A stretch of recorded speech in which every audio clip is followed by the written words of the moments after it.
wondering how make you get to know how we do it down south.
The fuck is up?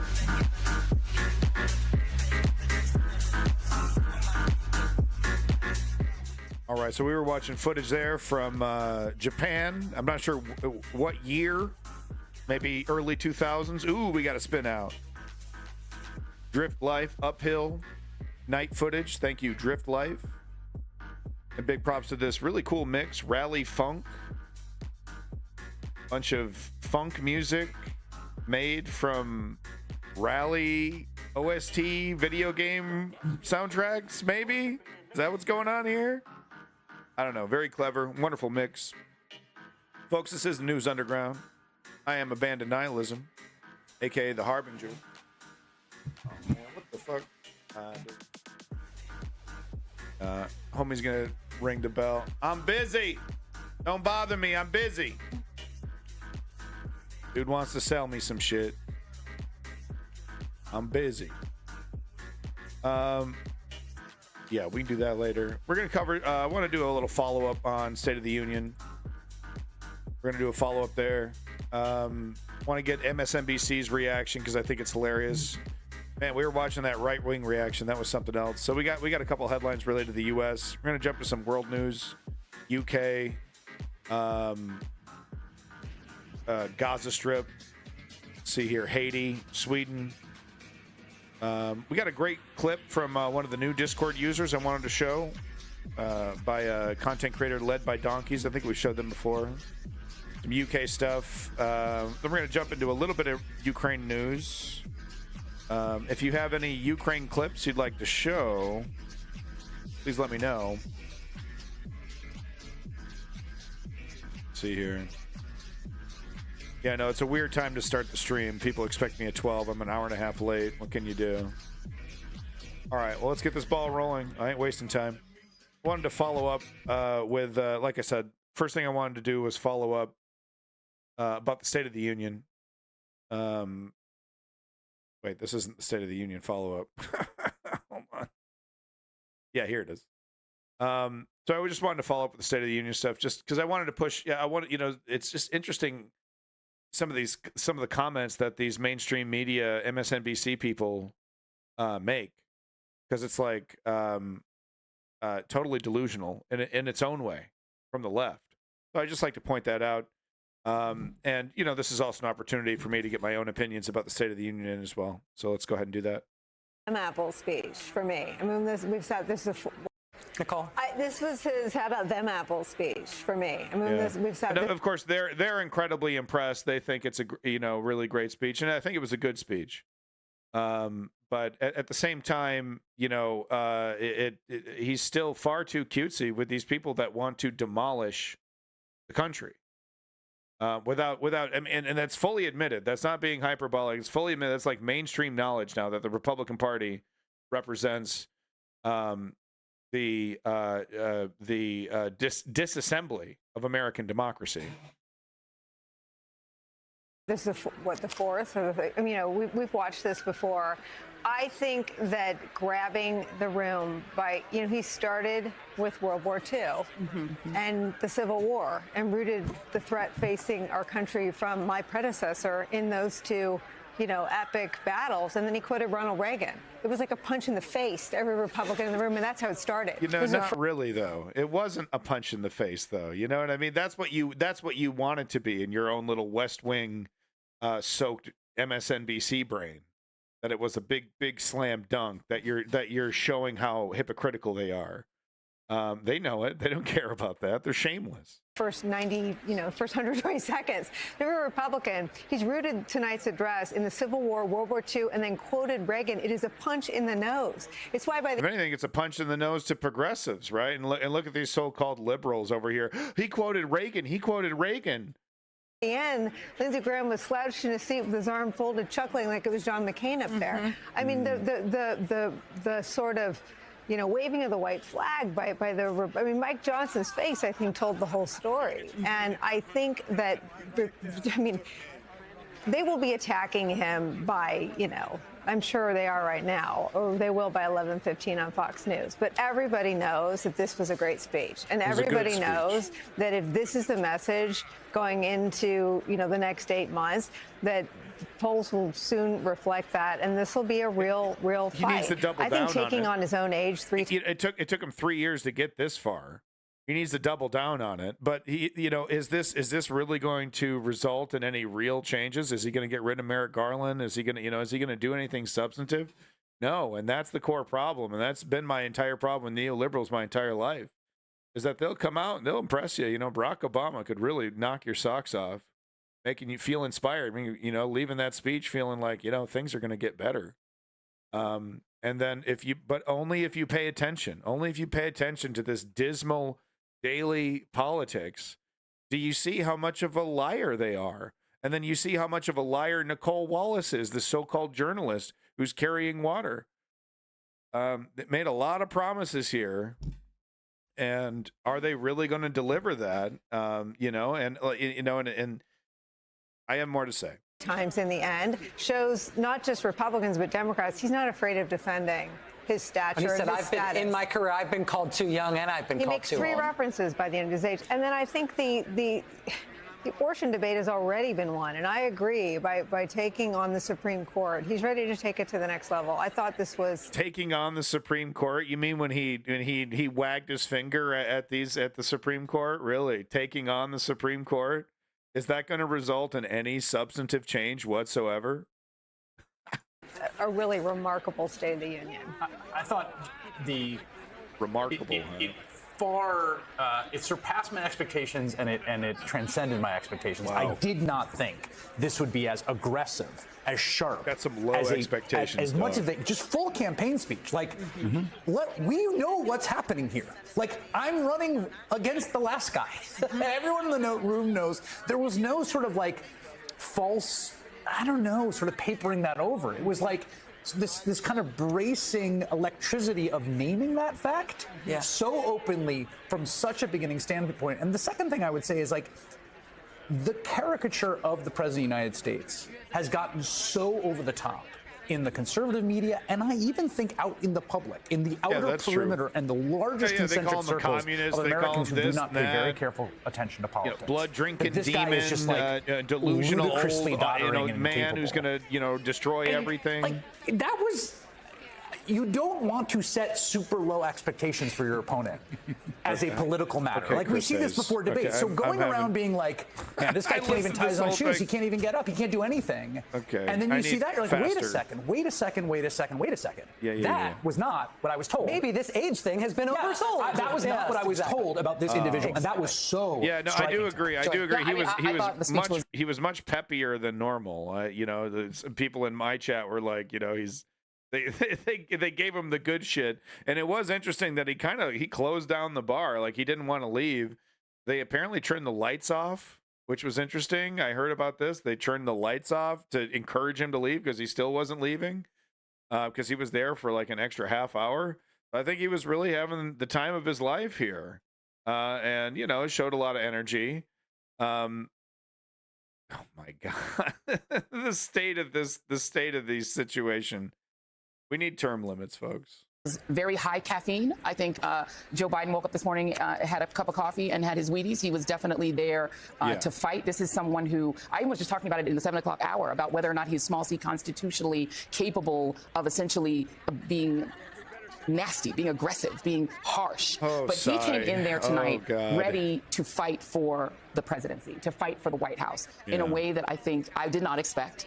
The speech was incredibly aggressive. He opened, as Nicole said, with World War II, Hitler, appeasement, and then he went right for the people in front of him. He said, my predecessor and some of you have sought to bury the truth about January 6th. He accused the members sitting right in front of him of 3 years, and Merrick Garland took him 2 years to hold even you know the guy who planned it, even to start to hold him accountable. You know, timing it perfectly for the fucking re-elections. You know, it's just, God, man, they just lap it up. Not a shred of criticism. Seeking to bury that. Then he kept punching. My predecessors and some of you here seek to bury the truth about January 6th. Then he said, I will not do that. He shouted that out. Yes. Room erupts. Room erupts. Yeah. You can't love your country only when you win. As Lawrence said, he kept referring to my predecessor. He said, good. my predecessor came into office to see reproductive freedom overturned. He is the reason that it was overturned. It's just words. How about you get an AG that actually reflects that fiery language? You know what I mean? Vows, if you give me a Congress, this is something that I think as a rhetorical flourish in campaigns is very smart to do when you are in the... No one's here. You're the first chatter after first 12 minutes here, so I don't know. This might be a loser stream. You might want to go find something else to do. We do have UK news coming up after the US section, so in about an hour. Executive, because you actually cannot pass laws in the executive. When people say, it sort of annoys when people say, well, this president passed X, Y, and Z. No, it's the Congress who does it. So he went out and he asked for the Senate. He asked for the House to come back to the Democrats. He said, if you give me a Congress that will allow reproductive freedom to come back, then I promise you I will give you Roe versus Wade back as the law of the land. That was a concrete promise. The aggressiveness of it was important, particularly when it got to the parts where we knew he was going to be attacked. On the border, we saw this ridiculous stunt that Marjorie Taylor Greene pulled when he walked in the room. She had a campaign hat on in violation of Senate rules, of the rules of the chamber. She was a total and she fool. hands him this button to try to play him on the border. Yeah, but I thought that he did an okay job, you know, trying to kind of flip the script using the button against her, I guess, but he really didn't. He kind of used the button to agree with Marjorie Taylor Greene. And, you know, he was just basically saying, look, I tried to pass your incredibly draconian right-wing immigration legislation that would have dehumanized these people and, you know, and kicked them out without any recourse and, you know, fuck asylum and, just the harshest treatment possible. And you said no because you wanted to play politics. I did find it super disgusting that the Republicans, especially Marjorie Taylor Greene, were using this dead person who was killed by a migrant, just blatantly using them to enact legislation that would absolutely result in literally children, dying from dehydration and other, drowning in a river. You fill in the blank. I find it shocking. I find it shocking that the people around that person would want that to happen. But you never know. I mean, you always see really disgusting behavior. You not always, but you sometimes see really disgusting behavior sometimes around situations like that where you think common sense is going to prevail. But yeah, I don't know. They're Joyanne Reed here treating the button thing when he pulled out Marjorie Taylor Greene's button, as a wow, he really flipped the script. But honestly, it's just him agreeing with right wing. Draconian right-wing immigration legislation, basically. He goes off script and has his own moment, which I think a lot of people in the progressive world may question the language, but you cannot question the aggressiveness of his willingness to lean into that attack. I agree. And so and I was saying during the State of the Union, I was like, why can't this guy debate Trump? Why has this guy been hiding from all other Democratic challengers? Me this button about a woman who was killed he can clearly defend a migrant, and I'm going to throw that back at you and say, let's solve this problem. I, too, have concerns about the border, but I'm not afraid of your attack. He met Marjorie Taylor Greene, not on her level, but as president in a way that kind of embarrassed her for the stunt. No, I totally disagree. So he was talking above her. No, he was on her level. He was agreeing with her.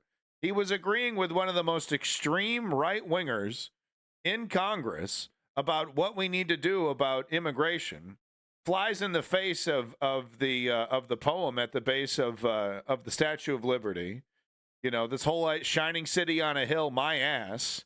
You know, get out. We don't have any room for you. Get out, scumbag, rapist, fentanyl, drug dealer. You know, it wasn't him scolding her.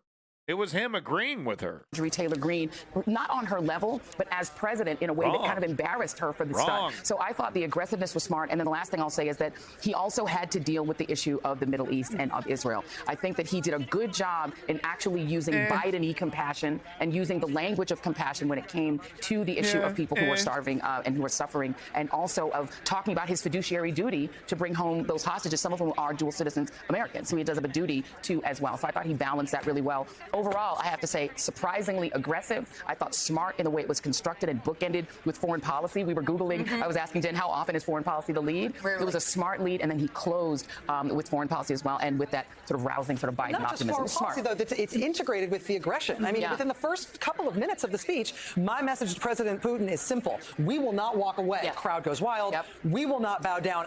I will not bow down. And it's, I mean, he's... And the Republicans didn't stand for any of that. The Republicans sat, you know, in disagreement for, you know, pushing back against the Russian Empire. They just sat. They didn't even applaud it. The coming out of his corner, throwing roundhouses from the very beginning. Yeah, I mean, Leon, I thank you for posting that poll, but you know, it's still too early. It's still too early. Only the freaks like us are actually paying attention. Was on Trump and on January 6th and on democracy and on Putin and on abortion and on abortion. And he intertwined it with our fight here, as we were talking about before. I was very struck because I've been a part of, I don't know, maybe 9, 10 of these. I'm not sure. They almost always start on the economy because that's what you're trying to speak to your audience about, people who are sitting at home. And it's rare for it to start on something else. This was intertwined democracy, intertwined with kind of the power. Do something big before the election. Don't promise this and that and da-da-da. Do something big, dude, before the election. For the love of God, we need something. We need a slam dunk, legalize marijuana, something. Low-hanging fruit, something, man. The student debt thing wasn't enough. It wasn't enough. Speaking against authoritarian dictators like Putin, that's a choice, and that's a choice the president makes. It's not like I'm hearing these MSNBC idiots talk about how Biden, you know, fulfilled his entire agenda. I'm like, what? You just forgot the entire Build Back Better saga, huh, Rachel, Nicole? Succeeded? You just forgot about the Voting Rights Act, huh? You forgot that, and they're talking about how abortion's a big win for them. They lost abortion. They're the party that lost it. Give him a speech and he says, sounds great, I'll deliver this. He made the choice to bookend this on democracy. The moment that we're in, that is rare. I don't know. Lawrence may know. Someone may know.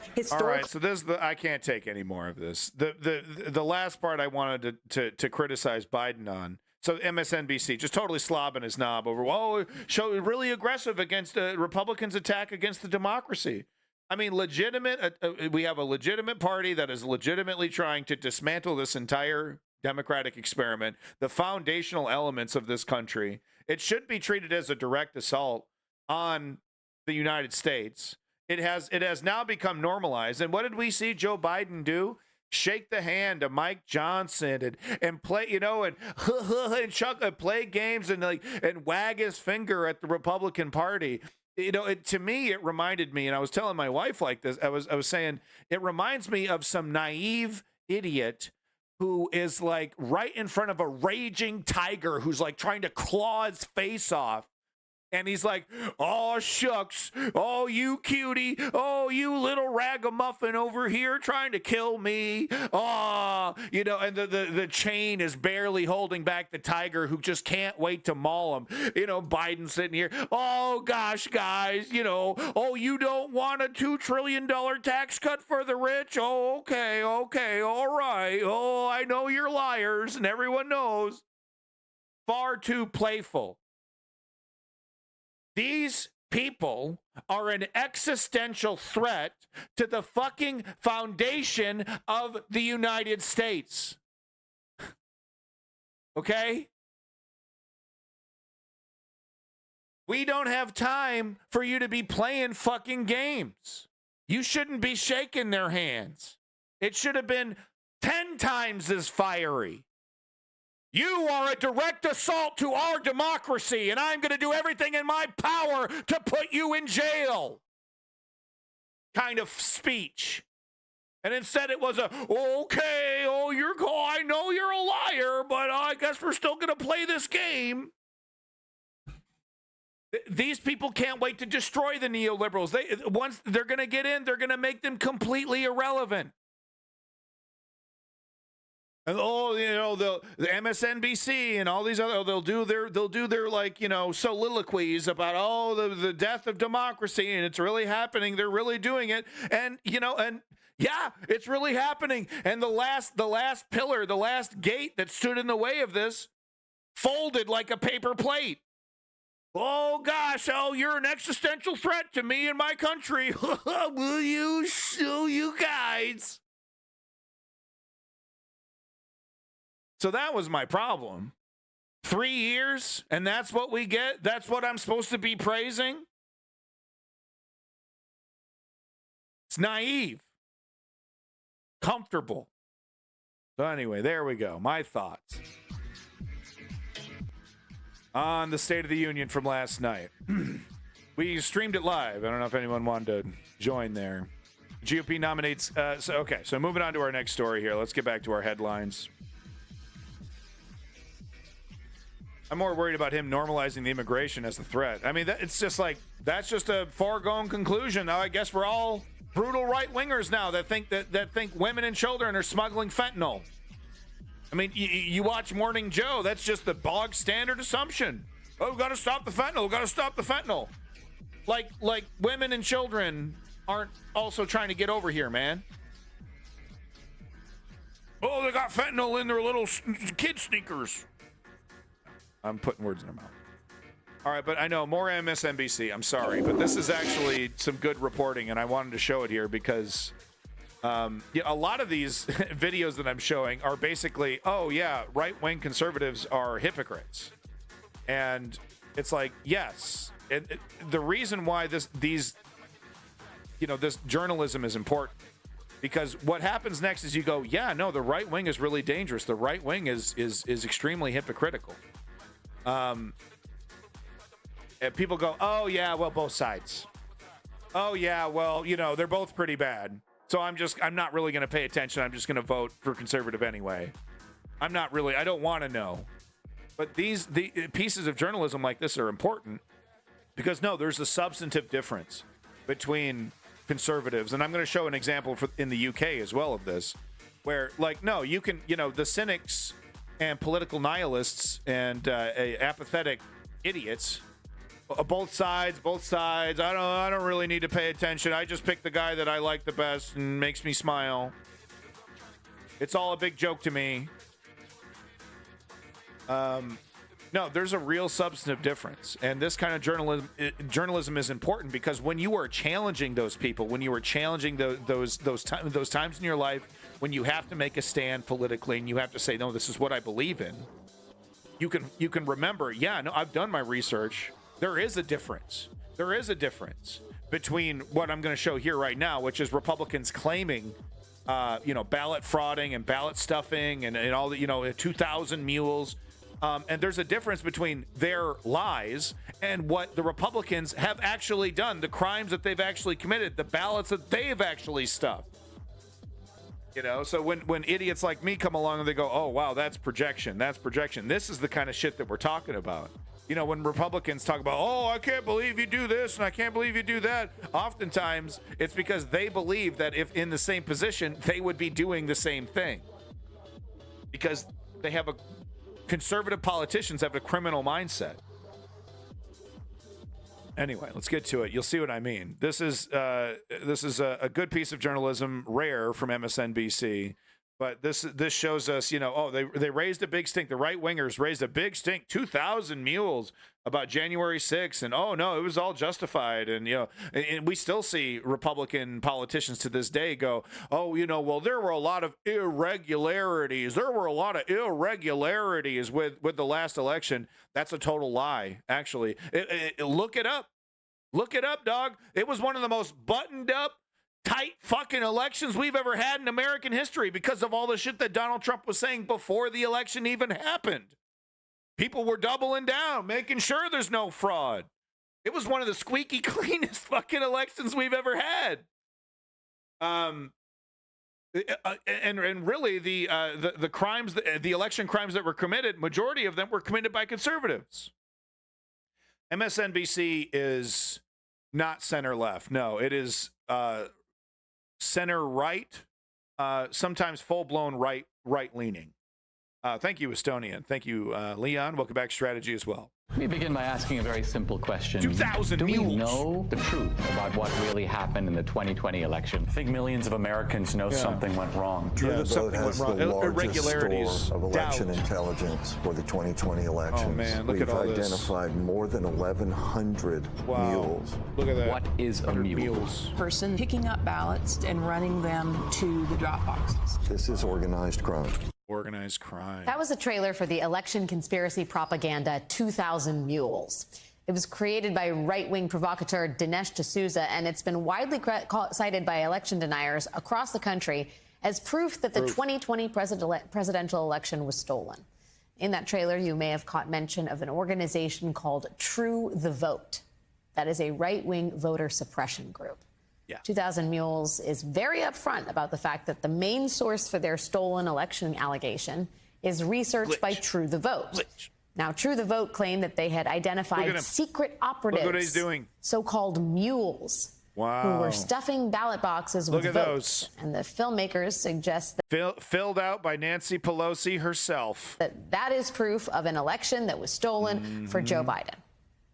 The claims in that film have been widely discredited. And True the Vote has now been forced to admit in a court filing in Georgia that it had no evidence to back up its claims about ballot tampering there. Oh, zero evidence. But they look at the blinky lights and stuff, guy. Look at the dark room. Look at the computer screens. Look at the mule data. This looks like a fucking screensaver, dog. What the fuck is this? That's proof to me. Blinky lights. Blinking. Welcome back, Ribbons. So after that humiliating admission, you might think that anyone involved in the whole 2,000 Mules election conspiracy would, I don't know, retreat from public life. No. But you would be wrong. Oh. Yesterday, Republicans chose this man, Brandon Gill, to be their nominee for Texas's 26th congressional district. What's wrong with his head? Brandon Gill is the son-in-law of the creator of 2,000 Mules, Dinesh D'Souza. And Gill was the film's main promoter when it premiered. That alone is an alarming example of where the Republican Party is right now, but it is even more shocking when you consider one of the other candidates Republicans chose to be their nominee yesterday. This is Mark Harris, a conservative pastor who ran for Congress in North Carolina back in 2018. This gets better. And Mark Harris won that race in 2018, or at least that was how things appeared at first. Because after Election Day, everything changed.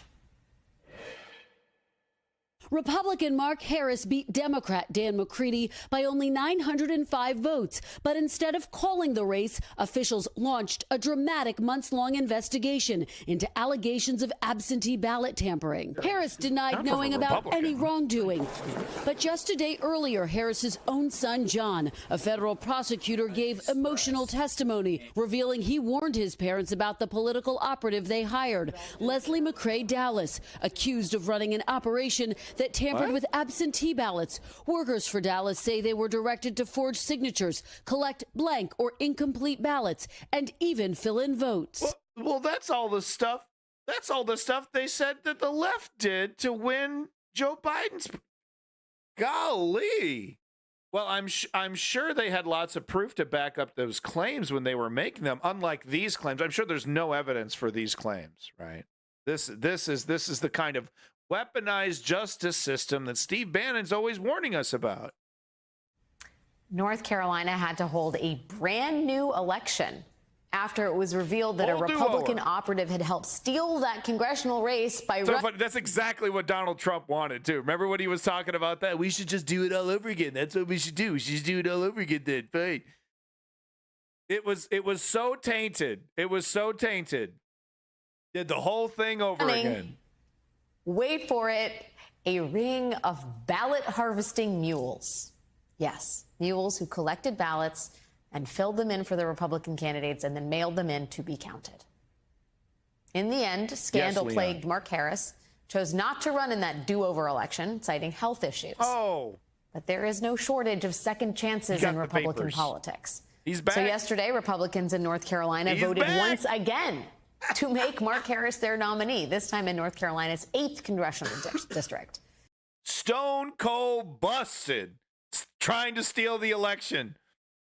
Bring him on back. I've had the R next to my name my whole life. You're so pathetic. You're so pathetic, man. And honestly, is this like some kind of audition for like corrupt politician on a TV show? You know what I mean? Could he not fit the bill any closer? Hey, from South to Boston, it's your boy Lenny. Look, folks, if you don't know what's going on, make sure you click that Lenny and make sure you click that follow. Your daddy says so. But honestly, central casting over here. Yeah, we're looking for a slimy, corrupt politician. You know, kind of looks like a relic from the South, silver hair, you know, slick tongue, you know, confident delivery. I mean, he's got the part walking through the door. He doesn't need to say one word, does he? Harris is now claiming that 2018 scandal was actually manufactured by Democrats to steal the election from him because, of course, he's saying that. Believe anything. So to summarize, the guy who promoted the totally discredited ballot mule conspiracy is now a Republican nominee for Congress. And the guy who was tainted by the very real ballot mule. Now, silver hair in other contexts is fine. I mean, this guy, but you know, the silver hair with the suit and the power tie and the fucking you know, and the fucking slick back and you know what I'm fucking talking about. That's what I'm talking about. I'm not talking about just silver hair in general. Election conspiracy. Kim Goblin scandal, if you will. He is also now a Republican nominee for Congress. Both men are running in safe seats, and they will likely be elected to the U.S. House of Representatives this November. They're going to win. How's that for an ending? How's that for an ending? Stone cold busted stealing an election. Stone cold busted lying about the other side stealing an election, making a whole fake ass documentary, right? Having to admit in court. Oh yeah, no, there was no evidence to back up our claims, our 1,000 mule claims. They put it in here somewhere. Yeah, here it is, right here. Conservative group tells judge it has no evidence to back its claims of Georgia ballot stuffing. They have to redo the election, right? So this little rat scuttles to a different hole and wins. And wins.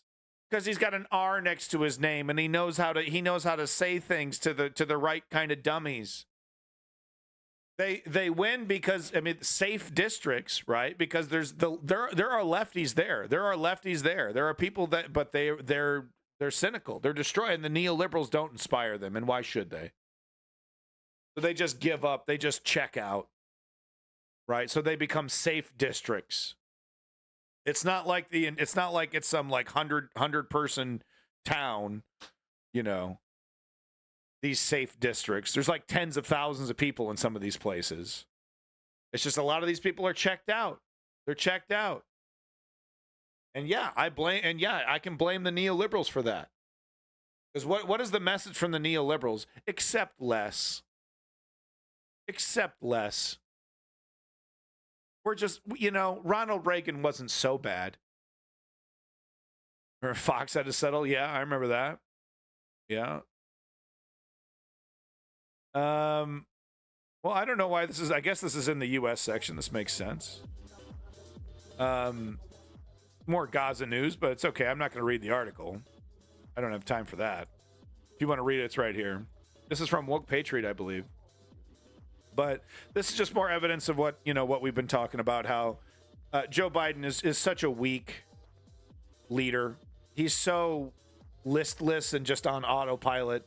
Because here he is, starving Ukraine. Literally, Ukrainians dying on the front lines, getting overrun by Russia. When all they need is some damn ammo for the guns that were sent to them. Nothing we could do, says Joe. Nothing. Oh, hands are tied. Oh, these dang Republicans were just nothing we can do. Bending over backwards. Meanwhile, I'm really mad at Bibi Netanyahu. Apparently, Joe Biden was caught on a hot mic during yesterday's State of the Union, criticizing Bibi. Right? He's so mad at Bibi. He's so mad at Bibi. Oh, we gotta stop. We gotta do something. We gotta build a port so that people aren't starving. We gotta airdrop food. No, we're also using loopholes to make sure that the arms keep coming. Right? Making sure that they're fully stacked for that invasion of Rafah. Yeah, Malum. Cynical. It's not the death. The United States isn't doing it because it likes killing. As fun as that would be to say. But you can't. I mean, come on, man.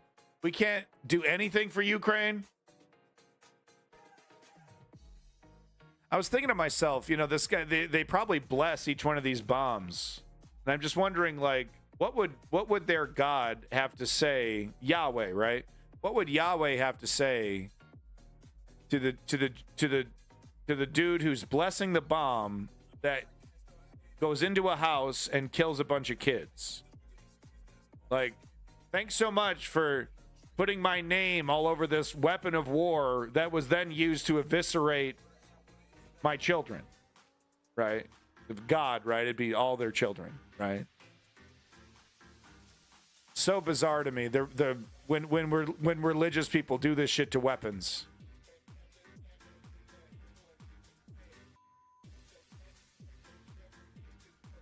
Moving on. I think there's another one from Woke Patriot. Thank you, Woke Patriot. Good news, guys. Uvalde report defends local police. Here are the findings that outrage some families in Texas. So don't worry, guys. You remember the cowards from Uvalde, Texas, who sat around in the parking lot for 45 minutes while a maniac shot up a school? Well, they didn't do a goddamn thing wrong. And you know why they didn't do a goddamn thing wrong? Because cops actually don't have any obligation to protect you. Little known fact. Little known fact.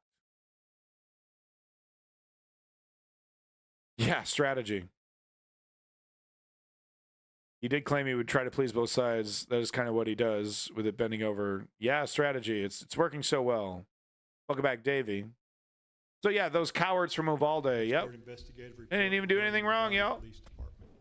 Citizens are requested to sign up. The officers could not see where the rounds were coming from. They just knew that the rounds were going through the wall, through the wood, through the doors. And through the children too, by the way. heroes. They were wearing body armor, fully strapped, big fat guys and running around in military gear. It was really adorable watching them cower in the hallways while the very young man shot up the classroom there.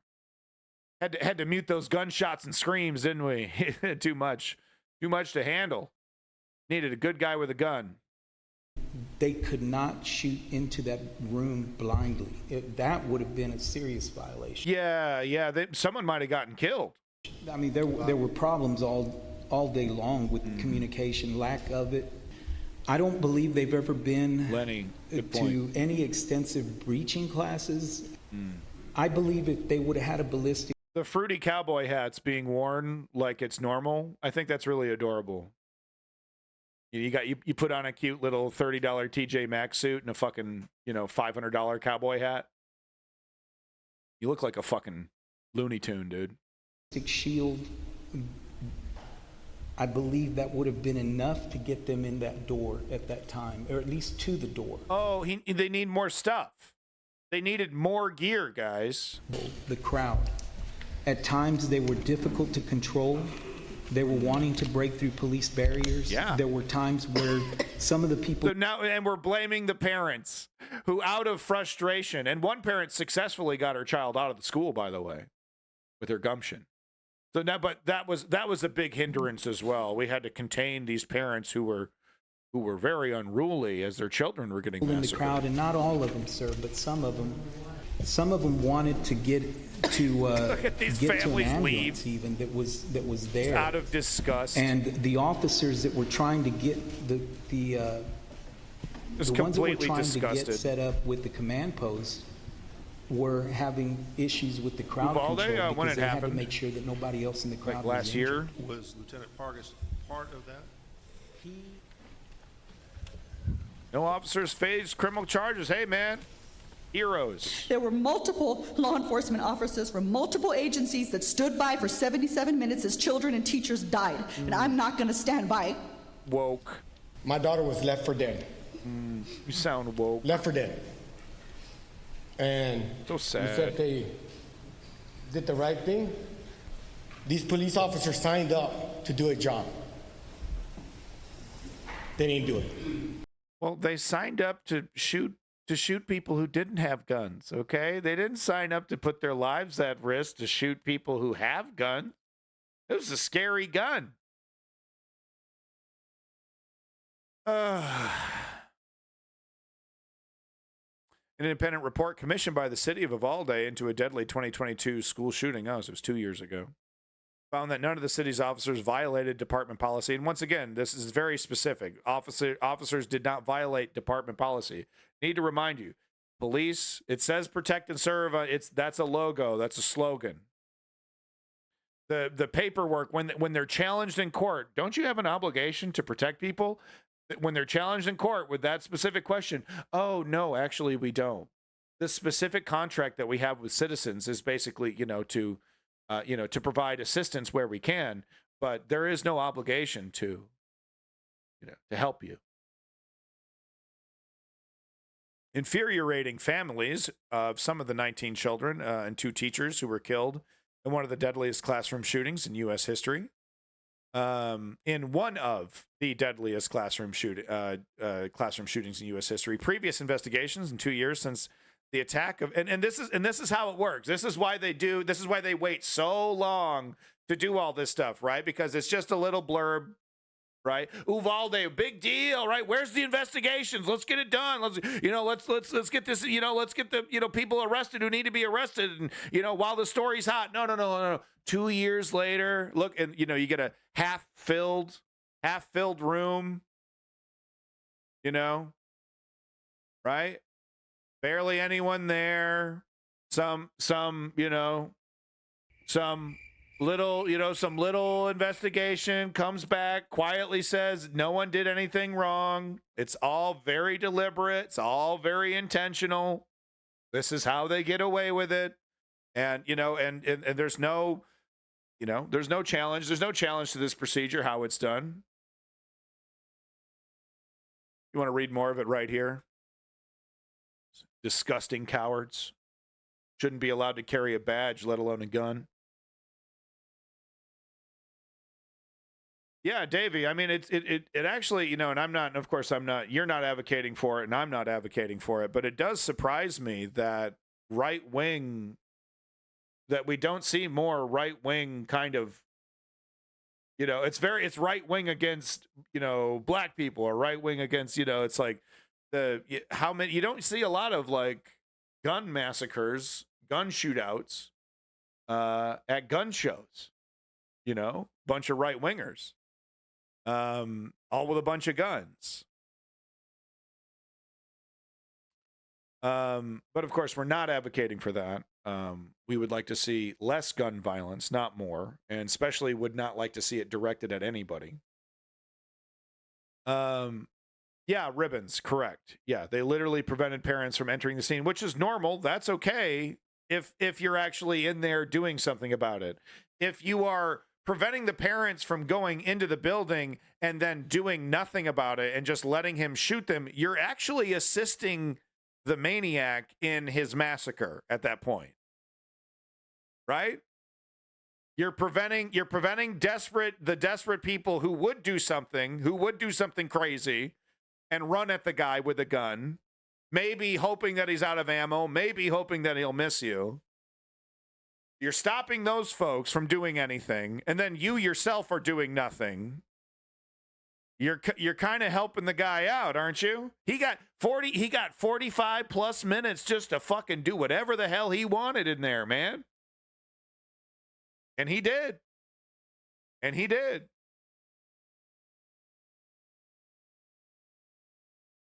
Yeah, Malum, exactly. Yeah. Oh, they were so unruly, and it was really, they said mean things to us, and we're sitting there with our pot bellies and our bulletproof vests that barely fit us properly, and we felt really sad. So fuck the cops from Uvalde, if I've made that clear. Moving on. This is just an insane. I know it's more MS. This is NBC specifically, but this trust me, you're gonna want to see this. I didn't know about this woman until I saw this, but she's a mayor from Illinois, and her name is Tiffany Henyard. And I think she has the biggest ego of any mayor on planet Earth. I don't think I've seen a bigger ego than this. This is something else. Watch this. The question is, she calls herself a super mayor. For me, the question is she actually being effective? So let's see. Let's find out. Seems pretty corrupt to me, but let's see. Let's find out. This is Mayor Tiffany A. Henyard, the people's mayor. She's a self-described super mayor. This is me, yes, me, super mayor. Whose likeness can be seen hung across her small Chicago suburb and on her social media channels. I am there for all my haters. It doesn't matter because I'm the mayor of all of Dalton. But tonight, Tiffany Henyard, the mayor of Dalton, Illinois, is struggling to silence growing calls for an investigation into how she spends public money. And I will be victorious when all the dust clears. You see, mark my words. So with that being said, I'm going to go into this veto message. During a tense board meeting Monday, Henyard vetoed a measure calling for an outside investigation into her alleged misuse of public funds. Calling for an investigation of Mayor Tiffany Henyard. This after the village board late last month called for the FBI. I don't know, man. These don't look like right-wing MAGA Republicans. You know what I mean? These guys look pretty, pretty diverse. A pretty diverse crowd here. Stoked to hear about this. U.S. Attorney and the Cook County Sheriff to investigate the village's finances, which trustees say the mayor is keeping under wraps while spending lavishly. We cannot continue to stand for millions of dollars being wasted on trips and things that do not benefit the community.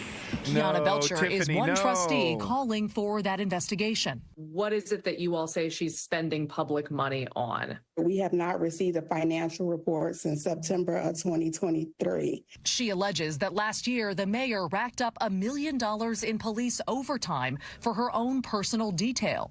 A weekend, possibly $27,000 to $30,000. $27,000 to $30,000 for a weekend. For the weekend, yes. Last March, it's like overtime for the cops. Were receiving copies of the card. She also says the mayor spent $1.3 million. I mean, that's a great way to be like buddy with the sheriff, right, and with the entire police department of your town. Is to do shit like that. Copies of the card. She also says the mayor spent $1.3 million. We have love on ice today. Building this ice rink. Nobody can go over there unless she's having the event. Meanwhile, Belcher. She built this $1 million+ ice rink that's only used when she's having some event. Oh, honey, what is happening? Ice rink. Nobody can go over there unless she's having the event. For real? It's not even available to the people, when she's not doing her thing? Meanwhile, Belcher says vendors contracted by the village say they're not getting paid. The banners or the billboards with her face on them, is that person not getting paid? No, the person is not getting paid. It was 122 banners for $19,900 some dollars. NBC News has reached out to Mayor Hendard, who, according to NBC Chicago, also works as township supervisor for a neighboring community, making a total salary of close to $300,000. I mean, I wanna believe in her, man. I want to believe that she's, but come on, man, you don't have to. Oh, because we need spontaneity. The left needs charisma. We need freshness. And what we don't need is rinky-dink ice rinks, what oh man. $1,000 your a name year. on everything So like far, Donald we've Trump. received no response. On Monday, the mayor alleged its trustees and other officials who are doing the spending. I didn't have no access to any bank account to make any decisions in our village. It was all up to them. Meanwhile, at last check, Belcher says this village of 21,000 was $7 million in debt. She suspects that number has grown. Again, no response tonight from Mayor Henyard, but according to her social media, she plans to launch a podcast on Friday, so we may very well hear more from her then. At the same time, the Chicago Tribune is reporting the FBI is in the preliminary stages of an investigation into the village's finances. We reached out to the agency ourselves, and they declined to comment. As far as next steps go, in Dalton, Illinois, trustees say they plan to override the mayor's veto of their call for that investigation at their next meeting, which is scheduled for April 1st. Tom. 70, no, it was 7 mil, not 70. 7 mil, 7 million in debt, not 70, thank God. But it's not even 30,000 people in the town, so it's not like you're raking in tons of tax revenue there to be spending. Oh my God, what is this? Okay, I must have accidentally clicked on something. Oh, so I forgot to mention this. The Republican response to the State of the Union was bizarre. Actually bizarre. And that's my only comment. I'm just going to let you watch a little snippet from this fresh-faced fascist sitting in a kitchen, I assume with no shoes. I assume barefoot, one would hope. Have a listen. Republican from Alabama. Have a listen. Katie Britt. Meanwhile, the Chinese Communist Party is undercutting America's workers. China is buying up our farmland, spying on our military installations, and spreading propaganda through the likes of TikTok. You see, the CCP knows that if it conquers the minds of our next generation, it conquers America. And what does President Biden do? What does he do? He bans TikTok for government employees, but creates an account for his own campaign. Y'all, you can't make this stuff up. Look, we all recall when presidents faced national security threats with strength and resolve. That seems like ancient history. Right now, our commander-in-chief is not in command. The free world deserves better than a dithering and diminished leader. America deserves leaders who recognize that secure borders. So this went on for like 45 minutes, dude. This went on. That was a minute 20 seconds. That was 80 seconds. She's a Republican from Alabama. And the whole thing was like this. And apparently the right wing was not a fan. The left, the people are shitting on her on Twitter on the left and the right. She seemed a bit psycho. She smiled the whole time talking. This is a Republican speaking. She smiled the whole time talking about horrible things. That's crazy. Bill DeWall commented, to which Kathy Megan agreed and added, exactly. I kept telling my husband, what the fuck is she smiling? Quit acting.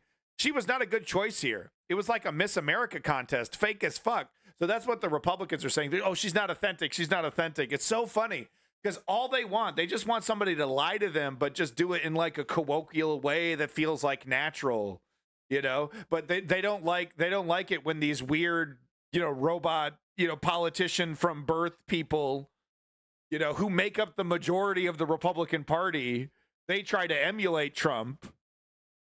And they like, you know, was she crying? Was she laughing?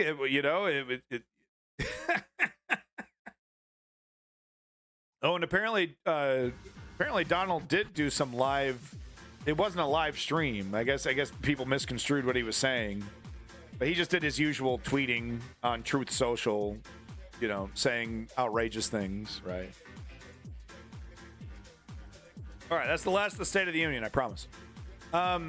I don't have time to read this, but I just wanted to show, you know, how incompetent, you know, this current crop of fascists are, you know, and I call them fascists because that's what they are. But by no means are these people, you know, Germany 1940s style fascists who you know, who have their shit together. They actually, you know, are very emotional. They don't think things through. And they're okay picking politicians that are doing the same thing, and eventually that does catch up to you, right? So here we have Republicans in a Texas county who ditched technology and counted votes by hand. Do it the right way, which, yeah, sure, that'd be great. That'd be great if they didn't pass laws that say, well, if we don't like how things turn out, we could just say there's fraud and nullify all the results anyway. Because, yeah, okay, let's vote them. Let's count them all by hand. By the way, all the election challenges made during the Biden election, you know, that had hand counts, he not only won, but sometimes the results came back, he got more votes. Biden, not Trump. So here, Republicans in Texas County ditched technology and counted votes by hand. Here's what happened. Oh, you know, and there's a correction I need to make. I almost forgot about the correction. Okay, no, that's good. I'll do that. Okay, hold on. Sorry, that was non sequitur. So yeah, they ditched the tech. Chairman, blah blah blah blah, predicted the results, blah blah blah blah. By 9:30, so he did that at 8:30. So by 9:30, he expressed surprise that none had returned. Shortly after, he informed County Elections Director Jim Riley it might be hours before workers finished hand counting the thousands of early and mailed ballots, a task that they begun at 7:30 that morning. That morning started bright and early, 7:30 in the morning. They're not even close to done by 9:30 p.m. Are you kidding me? Riley said. Campo wasn't kidding or even hedging. In the end, the counting took all night long. At 4:30 a.m. Wednesday, Giuseppe County Republicans completed hand counting more than 8,000 ballots, following through on a decision the county party made months ago. Amid a statewide push led by individuals who have promoted some of the wildest election conspiracy theories since the 2020 election.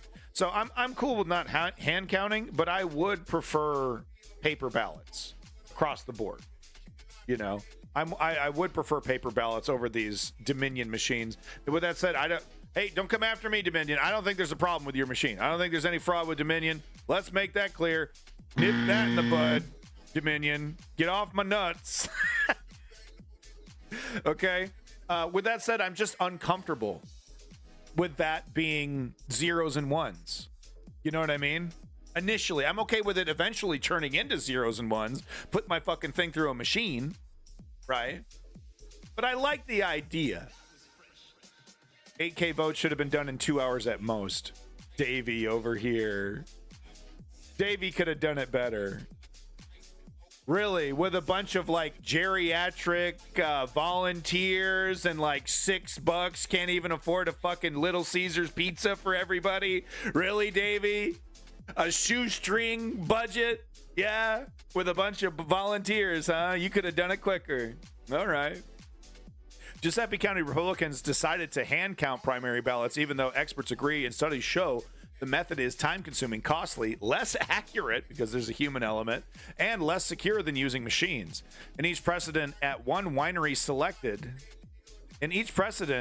precinct and at one winery selected as the counting site for the ballots cast during the early voting, workers paid $12 an hour, so not volunteers, were hand counting nearly 8,000 primary ballots, around half of which had been cast that day. Yeah, I mean, with a staff, $12 an hour, that's not very good, though. I mean, but with a paid staff...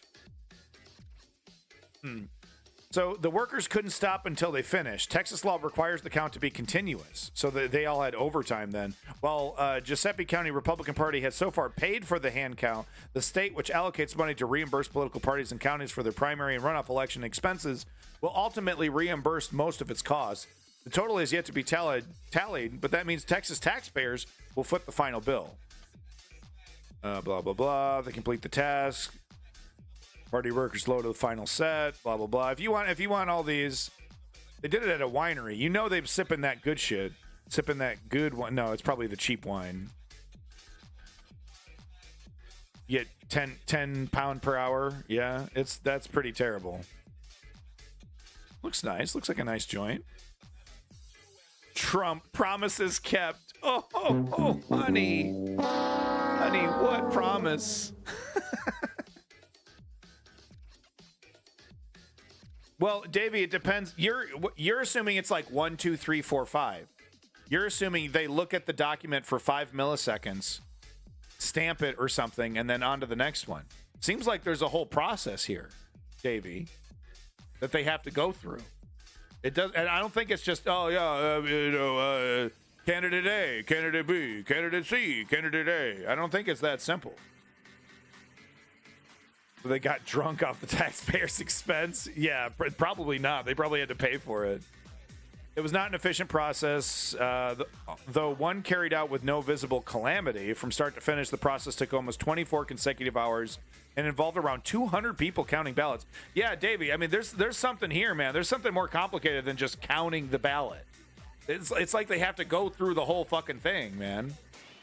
I mean, come on. I mean, this is not just laziness or like bad hiring or bad management, dude. Come on. 200 people, 24 hours. Yeah, there's a whole process here that they had to follow.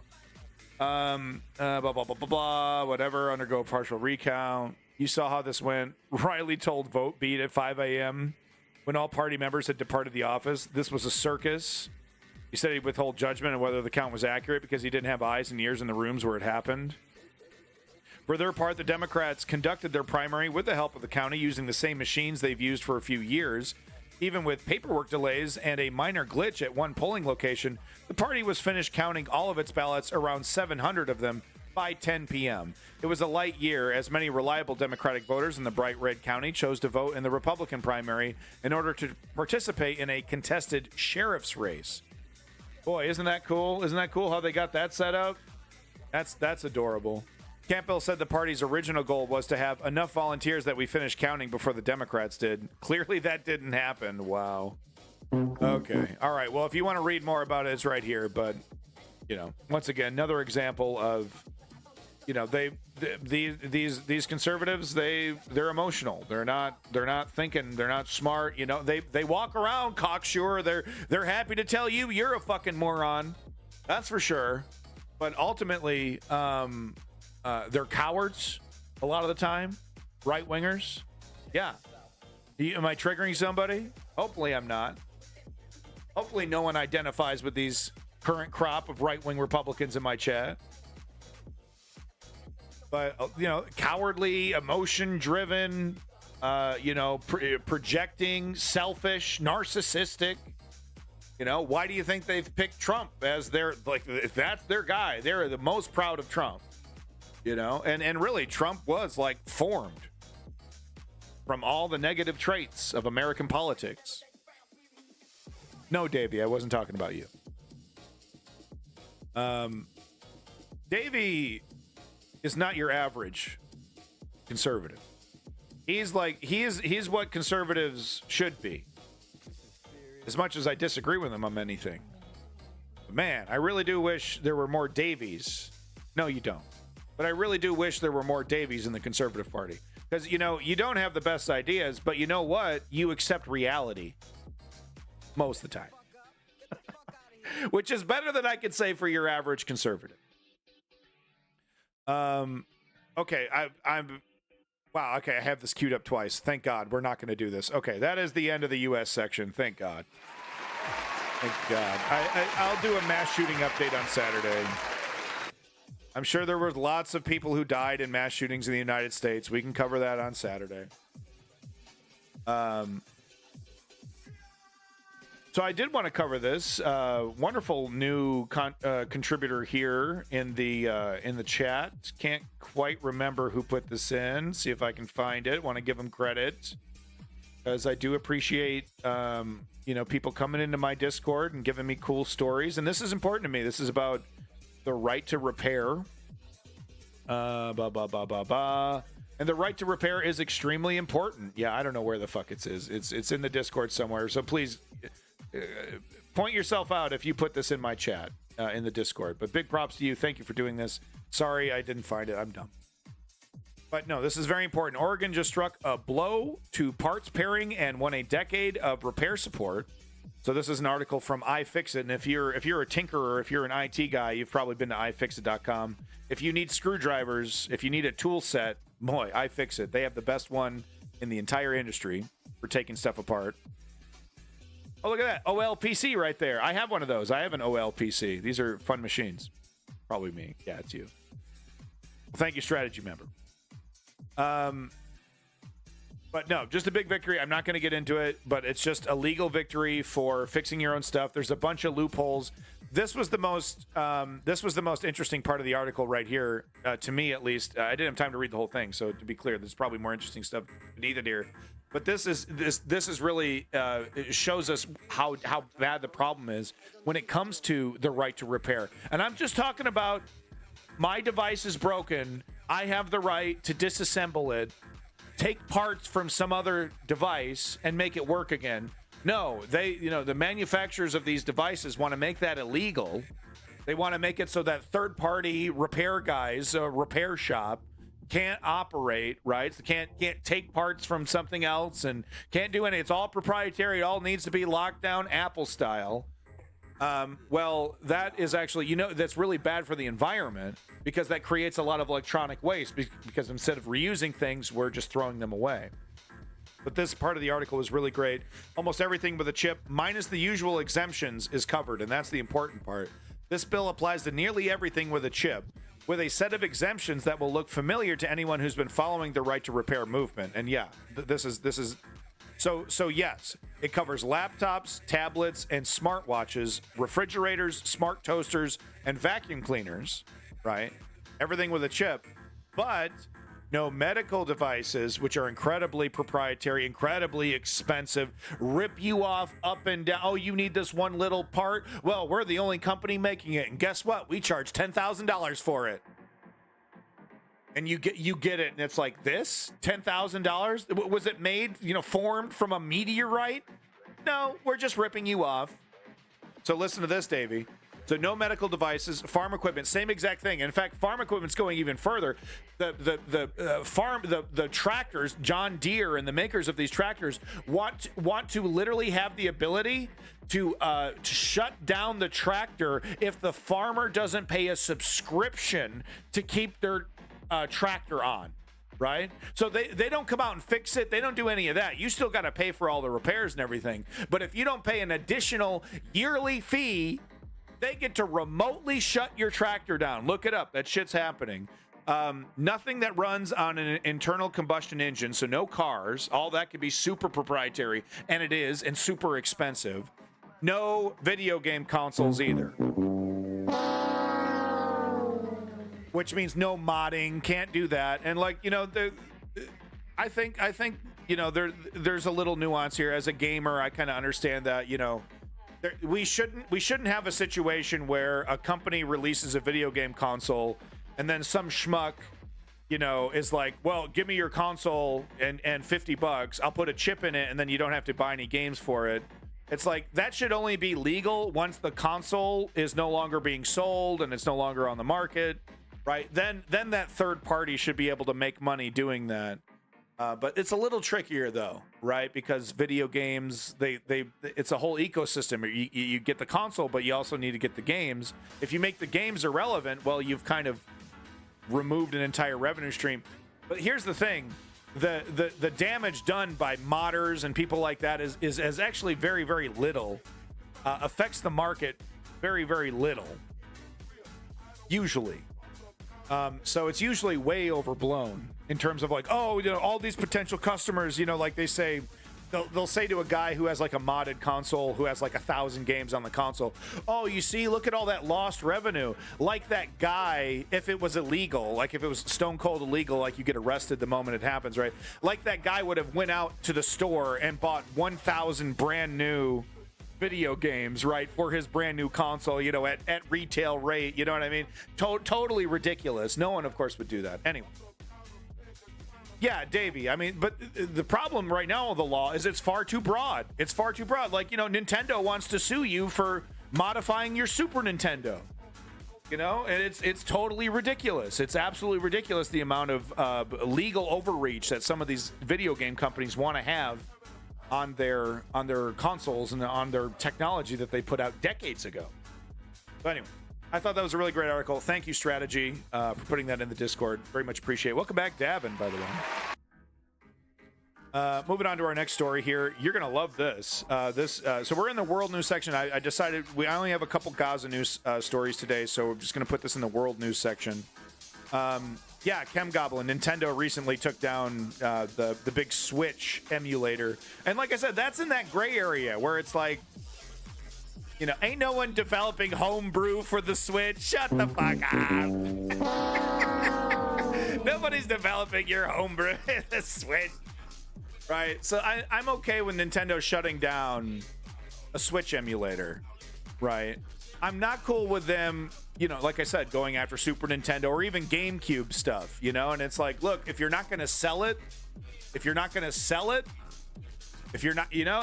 give it, if you're not going to provide a way for the customer to buy it, there should be a certain statute of limitation on going after people that do something with that content, you know?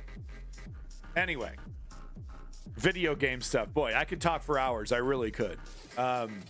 There is homebrew on the Switch. There is.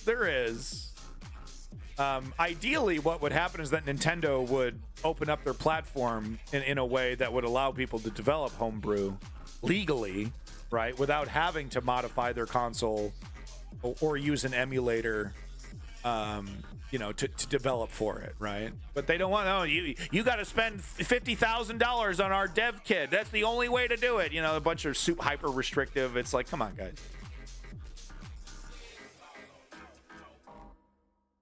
Chemgoblin over. You're adorable, Chemgoblin. Oh yeah, because that's what people do. They don't go to a website and download an already dumped image or ROM of the game. Davey, same for me, except not the Switch, but PS3. I've spent thousands of dollars on the PS3 market, and I can't wait to start streaming PS3 stuff. I'm going to start streaming that hopefully soon. I want to do more gaming stuff. Okay. Diverge. We're done diverging. Look at all the gamers in here. Okay, but going back, we're going to do a couple stories on Gaza, and I wanted to show you this because it really does show how, you know, some people in the United States, they don't want to listen. You call them bloodthirsty or heartless, whatever you want to say. They're not. Throughout, you know, they got their own mechanism in their head that says these, you know, Palestinians are not human, or they're less than, or they deserve it, or they had it coming, whatever it is, right? Whatever that is. And they, you know, they're not swayed. They're not convinced. The only way to beat them, the only way to defeat them is to beat them at the ballot box, you know, is to and also, you know, punish the politicians, the neoliberal, the lefties and the righties, of course, but more importantly with the lefties here, seemingly the neoliberals, you know, punish those politicians that are enabling this. That's really the only way to defeat this in a democracy. But wait do you see some of this? This is really gonna. It's ridiculous. And look, I'm gonna do my best to not make old age jokes here. Okay, I'm gonna try to show some respect for the elderly, because they deserve respect when they deserve it. I mean, I need to be able to criticize somebody, an old person, that's saying something stupid without bringing up their age. I need to be able to do that. God damn it. Like a goal I'm trying to set for myself.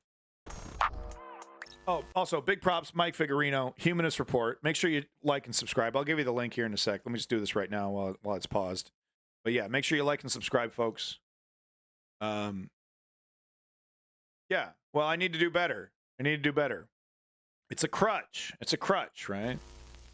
You just got a small taste of the reaction that sees. So I skipped the video that he's talking, the initial part that he's talking about, because I want you to see it fresh and instead of just cut up like that. Fire protesters elicited when they confronted Senator Kirsten Gillibrand about her refusal to support a ceasefire. And we're starting to see this growing trend where attendees at these types of events feel emboldened to attack and even put their hands on protesters for daring to confront Democratic Party royalty in some instances. Now, thankfully, it didn't actually get physical at Gillibrand's event, but there was one elderly man who was seemingly prepared to hit a protester with his cane, had a woman not intervened. So let's take a look at what happened, and then we'll discuss it when we come back. Watch this. Gillibrand, how can you say that you represent New Yorkers when 70% of this country demands a ceasefire in Gaza, when 45% of New Yorkers demand a ceasefire, when 53% of New Yorkers do not want Israeli funding or military aid anymore? Senator Gillibrand, you received $366,000. If you don't know what's going on, she's trying to do a speech, and this is a great technique. It's kind of a slightly newer technique. It's been around for like, you know, a couple decades or so, I think. But it's I see it quite a bit now. It's very smart. What you do is you get a bunch of activists in here, right? And then instead of everybody standing up, you just have one at a time. So one person stands up, makes their speech, and then they get dragged out, and then okay, everything gets quiet, and she starts talking again, blah blah blah. Then another person jumps up and starts making a mess, right? Making a fit. I mean, what's the word I'm looking for here? Anyway, raising a fit. Wearing a Christmas, yes, Yorkshire pudding. It was warm. I was in a hurry. This is a professional news operation, guys. But anyway, I really like this strategy and technique. I think it's great. Definitely emulate it if you want to join political activism. This is definitely a really effective way at getting your message across. As you can see here, watch how. I mean, talk about getting triggered, man. Watch this guy. He boils over. He just can't take it. From pro-Israel lobbies in this past election cycle. Why are you allowing your interests to be bought by foreign governments? We're sending billions of our taxpayer dollars to kill children and women. 30,000 people have been murdered. Have the money to correct these historic wrongs and use the money that you had given to Israel, the $15 billion you gave to Israel of our taxpayer money. You are lying to the people, saying there is a peace process when Israel is the one that is consistently declining a ceasefire. 25-year-old Aaron Bushnell gave up his life, immolating his last words for free Palestine. This is what you do to political prisoners are being murdered. Let us speak. Last week, They're twisting in their seat. murdered in Gaza. She's not answering though. She's not answering.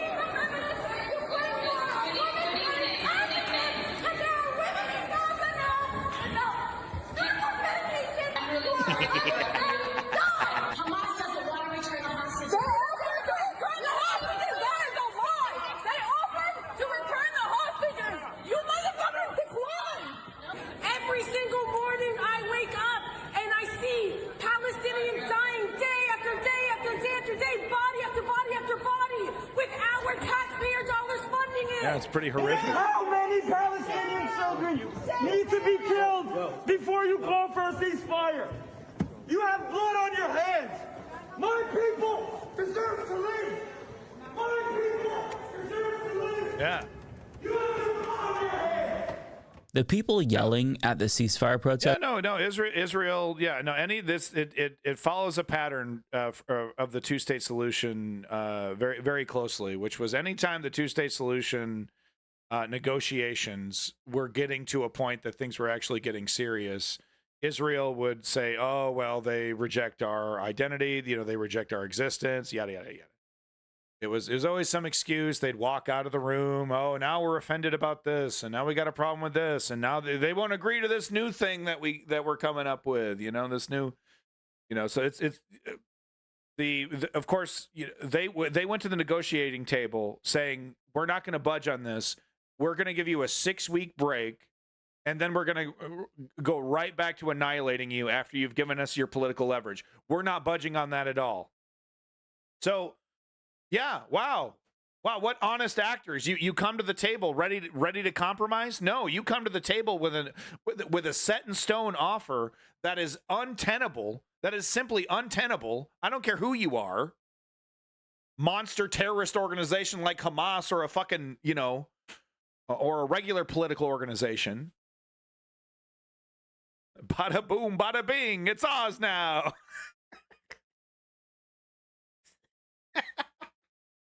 Netanyahu doing his best Tony Soprano impression.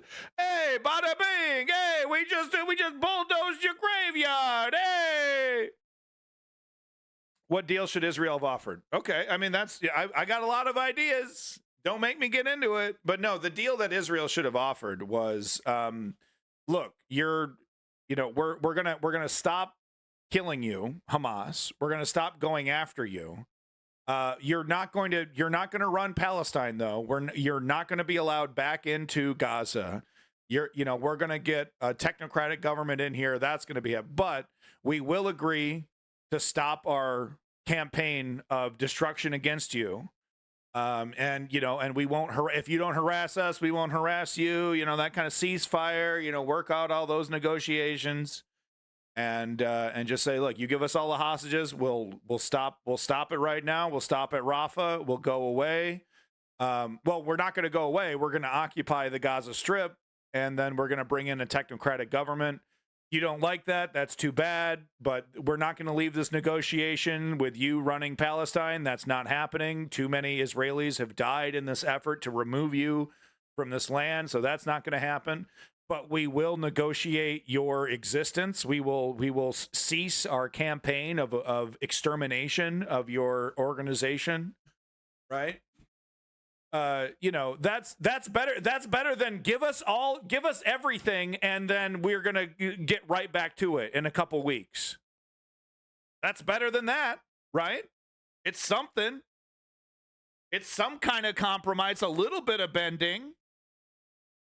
Right. Well, no, you and the Gaza Strip, that's over with. That's a hard no. And I'm okay with that being a hard no. That's yeah, we're not going to, we made sacrifices. We're not doing this. We're going to move forward with something smarter. Anyway, speaking of Davey, who was Davey asked that question there. Had a great link here. Not a great link. This is a very depressing and sad link, but it's very relevant. Unfortunately, I mean, the Palestinians can't catch a fucking break here. So now some of these airdrops of food and aid, the parachutes are failing, and the goddamn packages of flour are falling out of the sky and hurting people. I don't know if no one has been apparently reported dead yet, but at least 11 people have reported to have been injured. And this is a live video of what it looks like it's happening. And yeah, no, these are, these are falling out of the sky. It's like dropping a penny on the Empire State Building, right? It's like that's a deadly weapon. Really scary stuff, man. It's like, man, could these people catch a break? As you can see here, the plane here, there's a lot of people all around. You'll see the camera pan around. But they've been told, hey, they're going to be dropping food here. Yes, exactly. Davey's correct. It's not a very large parachute. As you can see here, here's the drop.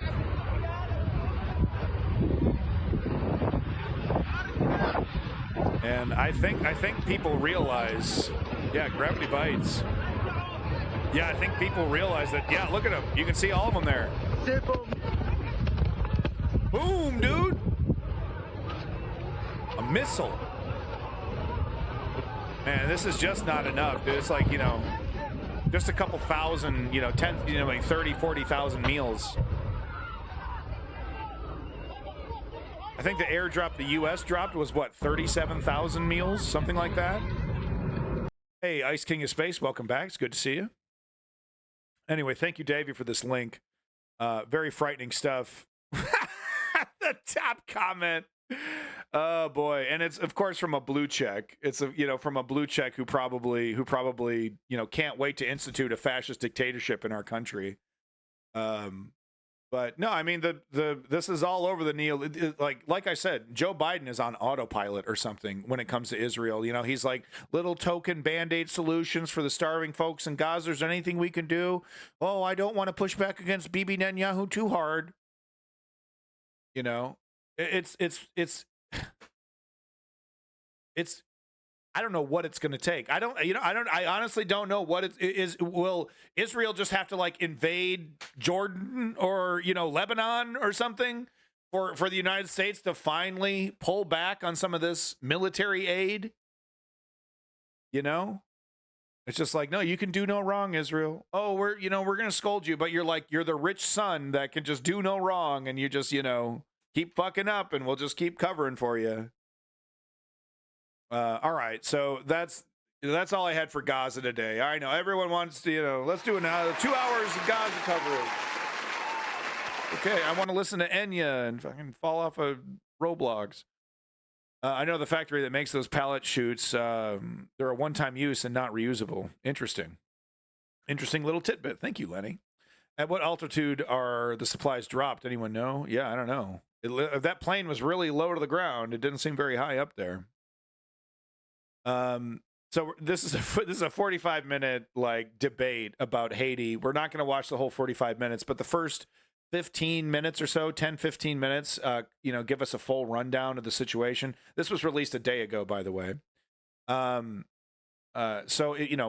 Haiti right now is there's a gang that is basically on the steps of the capital city. Less than, I think what we saw yesterday, less than 40% of Haiti is actually controlled by the government. Of course, the government is corrupt and unredeemable, and it's like pick your poison here between a fucking gang leader named Barbecue or a corrupt politician lying into your face while he's stuffing money in his pockets, right? It's like, pick your poison. Which one would you rather have? I guess I'll take the politician, man. This Barbecue fella doesn't sound like, he doesn't sound like he has a sustainable plan for the future of Haiti. Could be wrong. Wouldn't that be wild? He gets in, he's like a Hugo Chavez. He gets in there and he actually like teaches, he's like somewhat, Hugo Chavez was a big mixed bag, but you know what I mean? Like he actually does a couple things for the people instead of just immediately stuffing money in his pockets. And he volunteers to save Haiti's 11 million citizens. Gangs overrunning the country while the prime minister had gone to Kenya to seal a deal for an international policing force. Ariel Henry now stuck in Puerto Rico. The country's been without a president since 2021 and the assassination of Jovenel Moïse in what seemed at the time like a new low for the America's poorest nation. Now, though, it's only getting worse, it seems. Haiti is truly leaderless. The UN, United States, and Caribbean leaders are scrambling for an alternative to outright gang rule by the likes of the notorious Jimmy Cherizier, a.k.a. Barbecue. And if Washington is growing tired of Ariel Henry, then what's the alternative? And this, and I say this a lot, because like lefties are always, oh, well, it's, hey, come on. All right. I'm going to have to call you back, homie. But lefties are always talking about, oh, it's the West. The West has a lot to atone for here. And the pushback is like, what do you mean? What do you mean? The left didn't make this politician, corrupt, and the left didn't, or not the left. I'm saying the West. I'm sorry, the West. The West didn't make this politician corrupt and a failure, and the West didn't make Barbecue a monster or whatever the hell, and yada yada. How is the West involved? The West is guilty because they normalize this corruption. If You can rule with an iron fist, be a total despot, be super corrupt, but if you can just hold it together enough to export some precious metal or something from your country that benefits the West is all too happy to legitimize you, right? Only when the West has some kind of geopolitical reason to punish you, like with Russia, right, will they have caveats to trade agreements like, well, we don't want to do trade with you unless, you know, your women are allowed to read, yada, yada, yada. And in the case, you know, Iran, you know, the Muslim countries, yada, yada. You get my point. But that's where the West fails. You know, Africa, the African countries, Haiti, you know, all these places, in that they're fully willing to work with really corrupt, nasty people. No strings attached or very little strings attached. Because why? Because this shit doesn't show up on Morning Joe. Morning Joe doesn't do a thing about, wow, did you see this trade deal that the West made with this president from Haiti that's incredibly corrupt? Wow, that's a big scandal. No, the media, Haiti, what's that?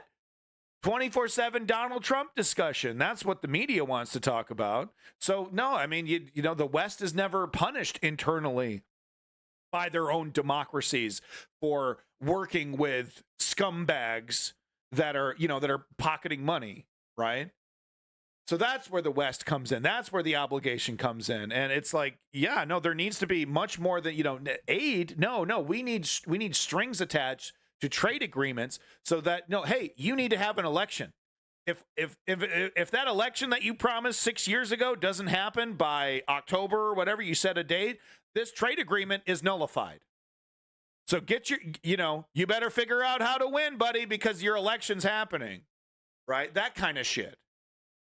Our panel will also react to the exclusive report we're about to show you by partner station France 2, filmed in the streets of Port-au-Prince before last weekend's massive jailbreak by the gangs. Today in the France 24 debate, we're asking who to save Haiti, and we'll be joined shortly from Haiti's capital by Vidlor Mérancourt, editor-in-chief of the news website Aibo Post. Renata Segura is deputy program director for Latin America. Well, like I said, we don't have time for this debate here, and I wish we did. And maybe I will watch the debate in my own time and, you know, pick out some clips. If you want to see it right here, by all means. The question is there light at the end of this tunnel? It doesn't appear to be. The West isn't going to intervene. We're not going to send troops. We're not sending peacekeeping troops. The NATO, UN, none of that's happening. So it looks like barbecue is gonna win here. Question is, what do you do after that? Of course, it's just they're gonna sanction, Haiti. No longer we're doing deals with Haiti and cut them off. And then what happens to the people inside Haiti? Yeah, they're totally screwed. But yeah, so I'm gonna be following up on Haiti with something a little shorter than 45 minutes. I don't want to force everybody to sit through this 45-minute debate. I feel bad. 10-minute video here, but we don't even need to watch it. NATO, Sweden has officially joined NATO. It's great news. Thank you, Vladimir Putin. Thank you so much, Vladimir Putin.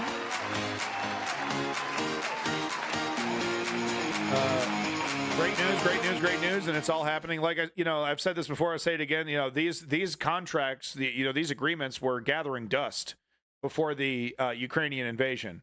And then, as soon as that reality was presented, as soon as the world saw Russia rolling straight to Kyiv and justifying however they want to justify it, right? Whatever their speech is, this used to be ours, and this, empire, whatever it is, the international community was not convinced that Russia was acting as an honest actor, was not, denazifying Ukraine, and immediately blew the dust off these agreements, got them signed, expedited, and here we go. Finland and Sweden, two brand new members to the NATO alliance. There were no applications. I'm just speaking metaphorically, Davey. I'm speaking metaphorically, right? There were lots of discussions. You know what I mean? There's like, hey, can we get you in NATO? Right? NATO is like a constant presence there. Hey, you want to join? You want to join? You want to join? No. We don't want, we don't want to piss off Russia. It's clearly antagonistic against Russia, and we're trying to work with Russia. We don't want to see as, You know, that was the argument before the invasion, was like, well, I mean, there's definitely a history with NATO and there's antagonism, and you got missiles in Poland right on the border with Russia. And, you know, there's this, and Russia was starting to win this argument that NATO was acting in an antagonistic fashion. And then they go ahead and just prove NATO correct, drive it straight home to Kyiv, baby. Right? And it's like, oh, okay, yeah, no, this is a joke. Russia's lying to us. Russia's playing us. There's no real intention of like a stable, you know, and then of course you see Medvedev now coming out making statements like, your country only exists because, you know, we allow you to exist, you know, like the only reason your country exists because we haven't invaded you and taken you over yet. Statements like that, and you're like, okay, yeah, where's that NATO agreement? Let me just go ahead and give that a sign. Another example I like to point to is Germany reigniting its military-industrial complex, which was unheard of, right? I mean, think about all the, you know, little mini wars that happened after World War II, you know, Vietnam and Afghanistan, Iraq, and all these different conflicts. Germany said, no, man, look, we got a history. Okay, we're just going to stay out of this. But then the invasion of Ukraine by Russia was such a game changer, such a pivotal moment in history that Germany said, okay, things are different now. We want the ability to defend ourselves. We understand we have the history. It looks like everyone's forgiven us. We're going to start making arms, you know, and investing more in our defense industry. Crimea stares from a distance. Yeah, so does Georgia. So this is another link from a new Discord user. Once again, I'm terribly sorry. I wish I had your name here. Where is it? Is it this one? Oh, this one's from Leon. Thank you, Leon. Led by donkeys here. Mixed bag. I've seen very partisan, you know, very, you know, willing to stretch the truth a little bit. But honestly, this video, I watched the whole thing because the last Led by Donkeys, I was a little, I don't know. But no, this is a great video. It really shows, you know, once again, going back to what I said earlier, talking about the United States and some of these videos, it could basically be boiled down to, yeah, the right wing are hypocrites. It's like, well, yeah, okay, we can cynically just leave it at that and just go on with our day. But the reason why journalism like this is important is because people retort with, oh, yeah, you know, you try to point out, you know, no, I mean, systemically from their core, you know, the right-wing conservatives in the United States and in the UK and in many other places, Australia, another great example, are hypocrites. And they're like, and people go, oh, yeah, well, both sides. I mean, come on, both sides, right? I mean, Nancy Pelosi, she's super corrupt, and you got all these other, Barack Obama's a total fucking criminal. There's all these examples, and you're like, yeah, no, I mean, there's corruption, but there's grades here. Right? There's neoliberal style corporatism, which is absolutely corruption. And then there's fascism, right? And there's a big difference there. And you can't just hand wave it away both sides because, you know, it's uncomfortable that you now have to confront, you know, some of your misconceptions, right? That you're either making intentionally or otherwise, right? But that's why journalism like this is important. That's why getting the facts down, pointing out the hypocrisies on the right, but of course on the left, right? But the reason why I find these videos so valuable is because you see this in the chat. You see people coming into politics. They go into politics, they come into my chat, and then they want to fucking back rub, talking about how, oh, it's just both sides, and I just want to give up, and I'm just so sick of this, and I don't want to learn anything, and I just want to give up. We need to fight that. It's like, no, man, there's actually there's a big difference gap here between what we're talking about between neoliberal corruption and straight up right-wing fascism, right? There's a big difference between the Labour Party and the Tory Party. So that's why I find these videos valuable, even though they could just be boiled down to, yeah, right-wingers are hypocrites. Yeah, News at 11. They say one thing and then they do another. Yeah, wow. Real shocker. But it's the nuance, the context is important when making decisions about who you're actually deciding to put your energy behind. Maybe I'm just crazy. Maybe I've lost my fucking mind. Maybe that's what's going on. You know? Is this real? Hold on. What? Hold on. What's this? What the hell is this? God?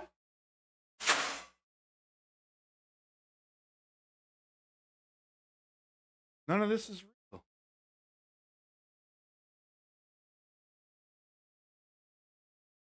My God.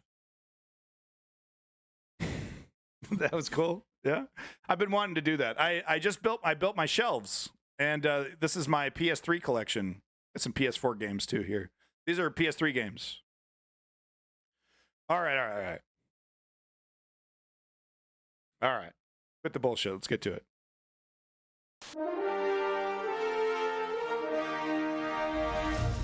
Good morning, Britain. We're descending into mob rule. That's according to the Prime Minister, who's demanding police get tough on intimidating protesters in order to protect politicians and democracy. Now, this is a really good video. Okay, it's enough theatrics, enough of my bullshit. This is actually a really good video. Let's watch it, folks. Uninterrupted. This is really good. Trust me. Thank you again, Leon. In recent weeks and months, we've seen a shocking increase in extremist disruption and criminality. What started as protests on our street has descended into intimidation, threats, and planned acts of violence. The Conservative Party is busy claiming Britain is in the grip of mob rule because hundreds of thousands of people have taken to the streets to protest against the war in Gaza. There's only one way to describe those marches. They are hate marches. It's a ridiculous claim, of course. Arrests per person on the Palestine marches have been lower than at the Glastonbury Festival. In reality, there have been multiple times when it's been the Conservative Party backing the mob. For a start, there was the period when hundreds of thousands of pro-Hunt protesters regularly marched in London and other cities. Some of them carried deeply offensive homophobic placards. These marchers declared they simply would not accept a new law, even if it was passed by Parliament. Police feared the protests could turn violent, and they were right. From the countryside! The main entrance to Parliament had to be closed after hundreds of pro-hunting supporters attempted to storm the Palace of Westminster. On a different occasion, Parliament was suspended after 5 protesters burst into the Commons chamber. That same day, 29 Hunt supporters were arrested when a Countryside Alliance protest turned into a riot in Parliament Square, in which dozens of police officers were injured. Some of the mob even threw empty shotgun cartridges at the police. Goddamn! War now is a civil war! 10 days later, 100 pro-Hunt protesters, some from the Countryside Alliance, barricaded a Labour government minister's home while he was inside with his family. And what did the Conservative Party think about all this? What about the Daily Telegraph? Did they disavow the hunting lobby? Did they tell them to stop their marches? No. They continued to back them to the hilt. The Telegraph even ran fawning articles about one of the men who stormed the Commons. Never was there any signs saying no publicly on this point. The chief executive of the Countryside Alliance, when the group organised that Parliament Square protest that turned violent, was Simon Hart. When Mr. Hart was chief executive designate of the group, the Alliance created a full-time unit that was given the task of organising what it called the hounding of ministers. Fox hunt. It's just an excuse for these fucking teetotal and dandies to get all dressed up, chase down an innocent animal, doesn't know what the fuck's going on. Oh, it's an absolute look, man. This the bullfighting relics from the past, right? Where people didn't, acknowledge the specific kind of consciousness that animals have, and with more scientific understanding of animals, we understand more and more that they are far more complex than what our ancestors understood them to be, right? And it's got to stop. A campaign of public harassment of anti-Hunt MPs. So what's Mr. Hart doing now? Hunt a robot. He's Rishi Sunak's chief whip. And do you remember when petrol protesters brought Britain to a standstill? They issued an ultimatum to the Labour government giving ministers 60 days to change policy or the protests would escalate. At that point, the blockades of oil refineries had led to a 40% reduction in traffic on Britain's motorways. The leader of the mob was Brinley Williams. We will finish this right to the end. So how did the Conservative Party treat Brinley Williams, the man behind what was undoubtedly mob rule?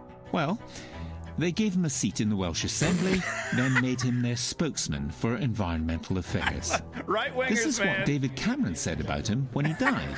Perhaps I could just add a word about Brinley Williams, because he was a giant of a man. And do you remember when Nigel Farage stoked racial hatred with his Breaking Point poster? The day he unveiled it, MP Joe Cox was murdered. Poster. The day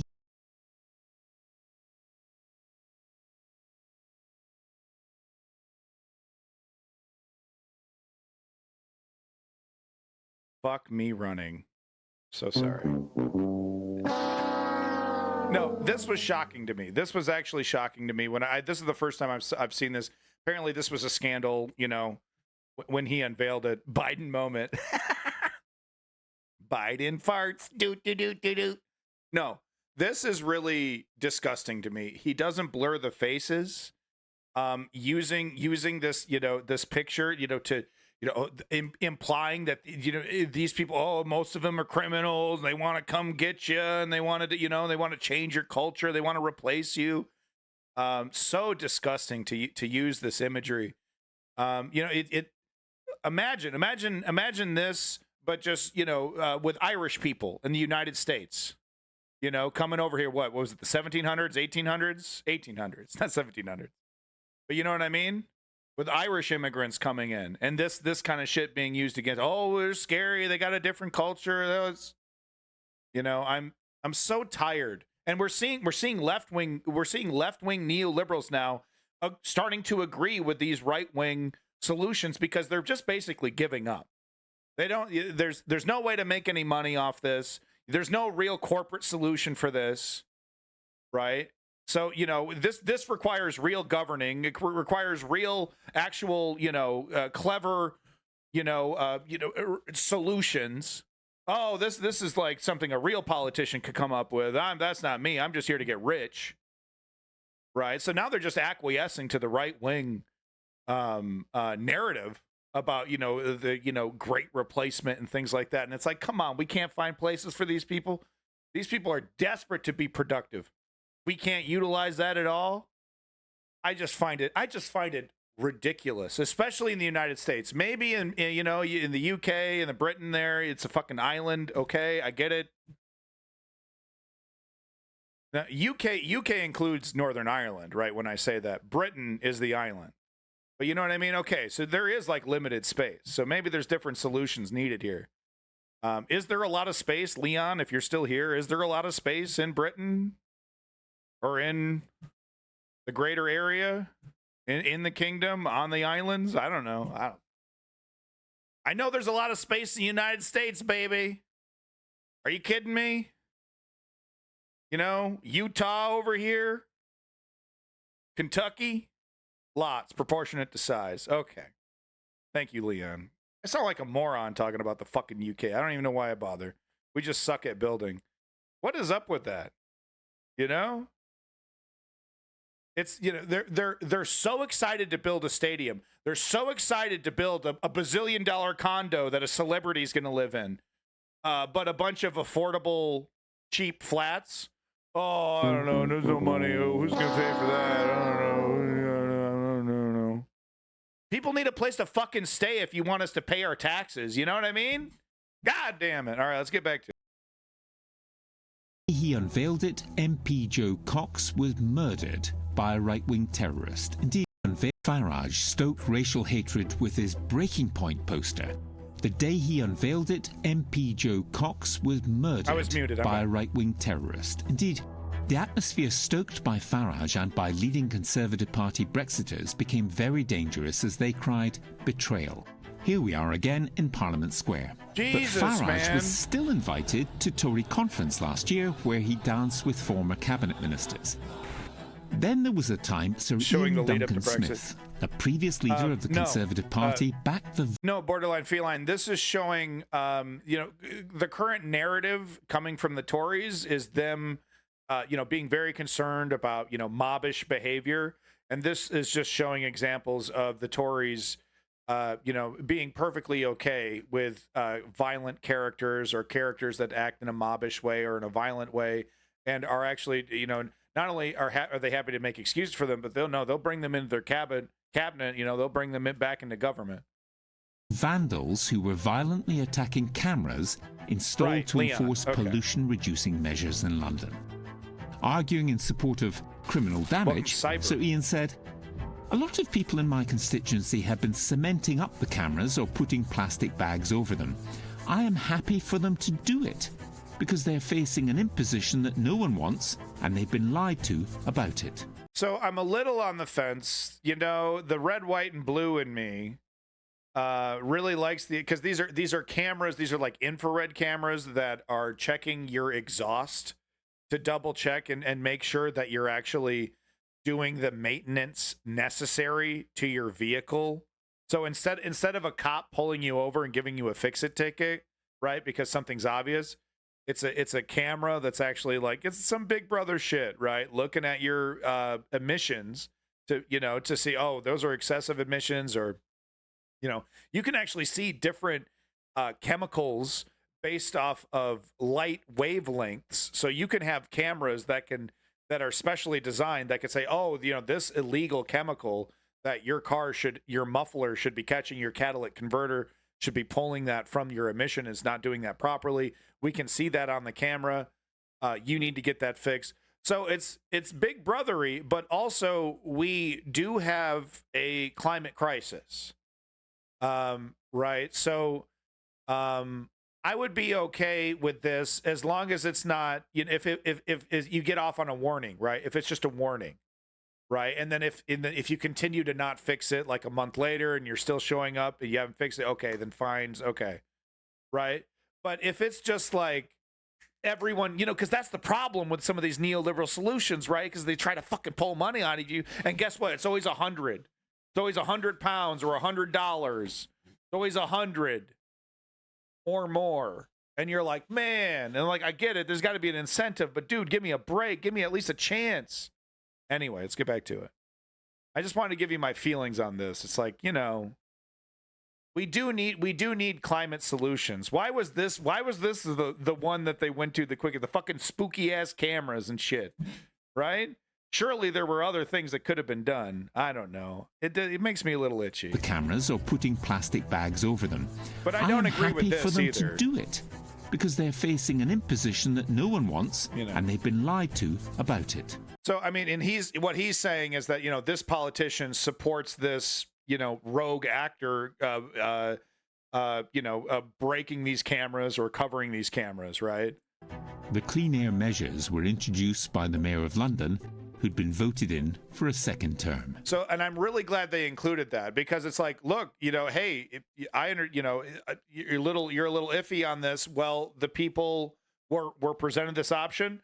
There was a political mandate. He was voted in for a second term. They obviously didn't, the infrared cameras that were, getting your emissions. I don't know if they're infrared, but you know what I mean.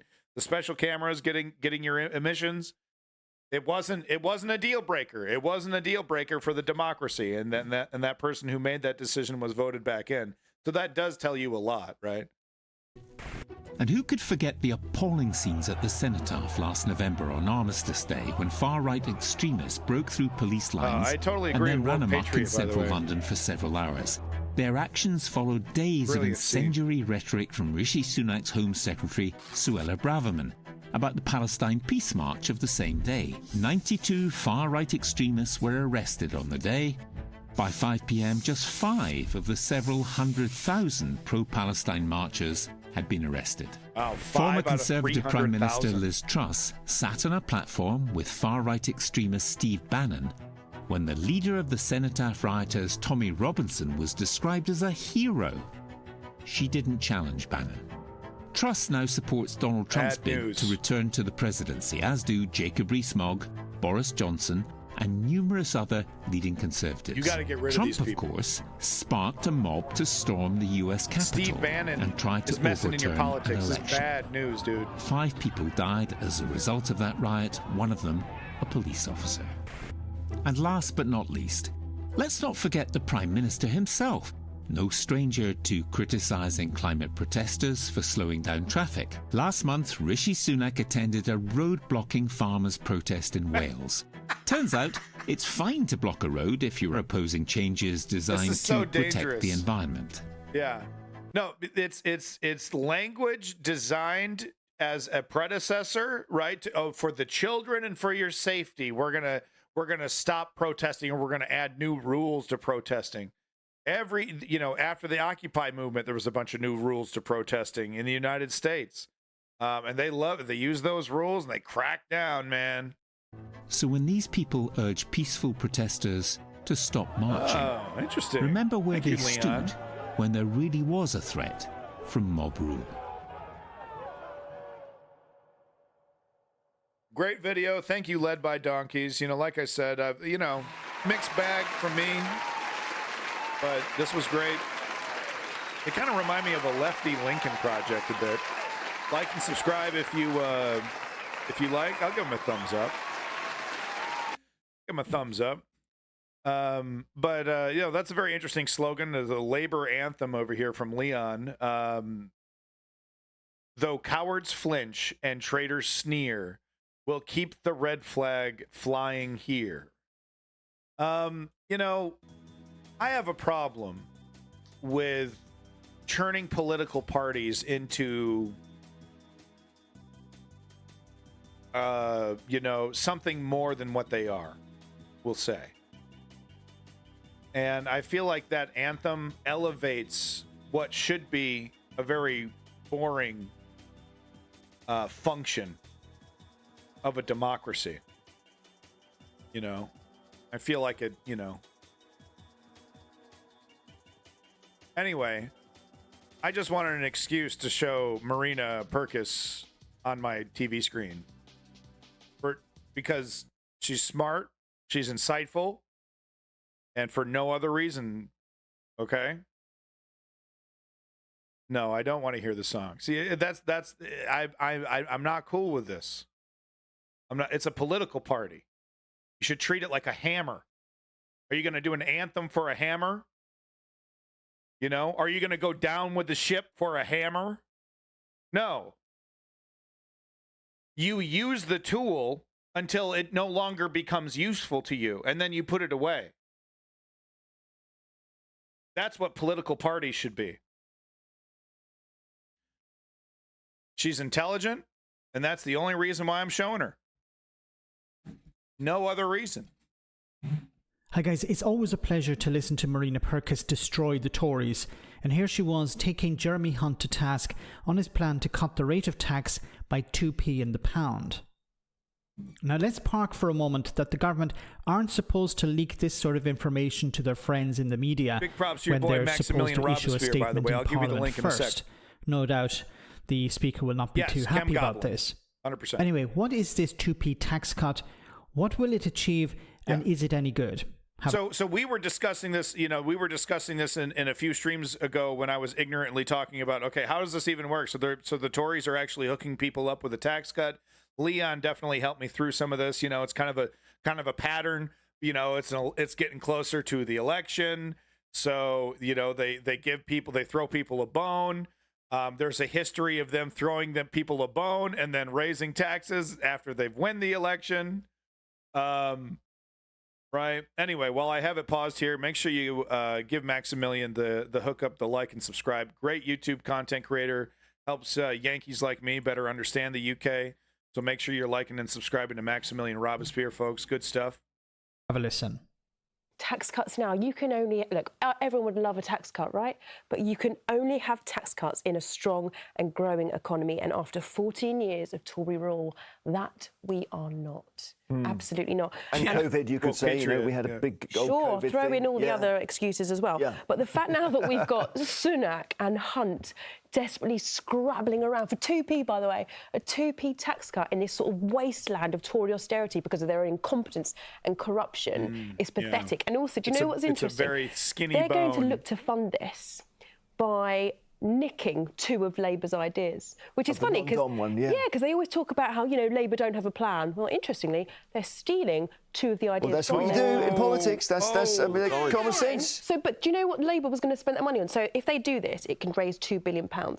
Labour were going to spend that money on, or they're planning, they've pledged this already, they were going to spend it on breakfast clubs for children, which would also help parents, clearing the NHS backlog and more dental appointments. Oh, heaven forbid. And yet, if the Tories did get in first and raise this £2 billion, they're going to spend it. They're already going to have spent it before Labour get in, handing out tax cuts. Borderline feline. I just noticed she's a beautiful. I had no idea.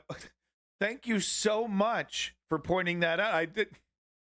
Boner. Oh, no way. But no, that's a great point.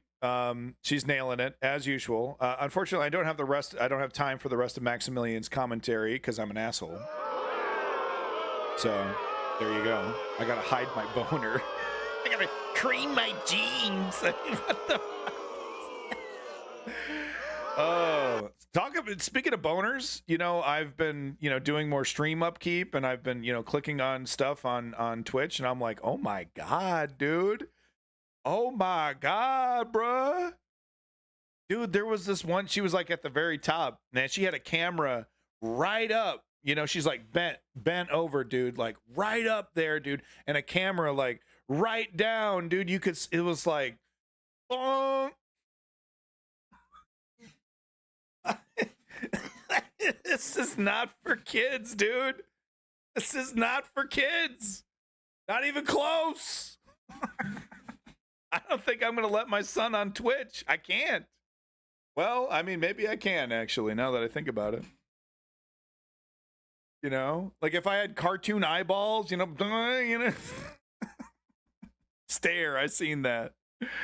I'm thinking about doing hot tub stream. You should, Lenny. I bet you have a really nice. You got a total swank setup, dude.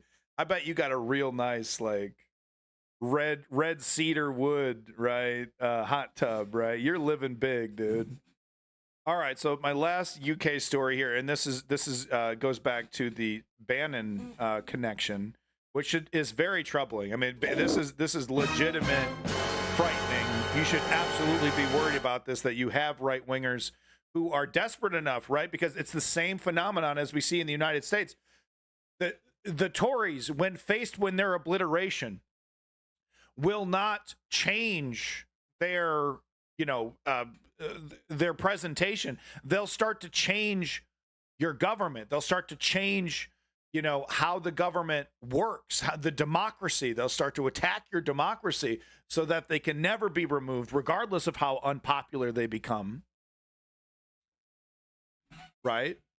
We're seeing the same thing. And if you're bringing characters like Bannon in to consult with you about this, that is absolutely your interest, right? How do we get rid of democracy? How do we subvert it? How do we remove it, if possible? How do we secure power?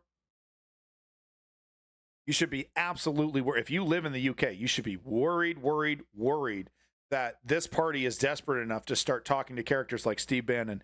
He is one of the most dangerous fascists in America. And I say that with 100% confidence. The man is as slick as an oil puddle. Okay, and he would deny, oh, fascist, oh yeah, I'm just liberal, hyperbolic, oh yeah, I want freedom, I want liberty, I want, you know, I'm going to release you from your chains. When he talks, you know, he speaks in the language of revolution. He speaks in the language of almost like a progressive, right? But then you dig a little deeper, or even just scratch the surface a little bit, and you see what the real goal is. You see what he is diagnosing as the solution for this problem, and it is install a dictator, install an authoritarian. set up a hierarchy that's as thin as a starved skeleton, right? With czars at the very top that will listen, to every single edict made by that dictator and then flow through the rest of the government. It's frightening. The Conservatives here appear to be in very, very difficult straits for the next election, very likely to lose. What's the Trump campaign view of Keir Starmer and the Labour leadership now? I've always been very impressed with Sir Keir.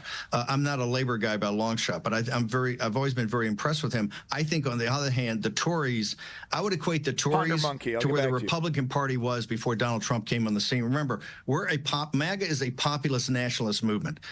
We're much more nationalistic. We're much more America first, American citizen, and we're very populist. We can't stand and hate the elites that have allowed the decline. Wow, for a populist movement, a lot of people in this country really hate your movement. You see what I mean, though? The language. It's interesting. He says nationalist, right? So that's very important, right? But he speaks in this language of liberation. Decline of our country, the managed decline of our country.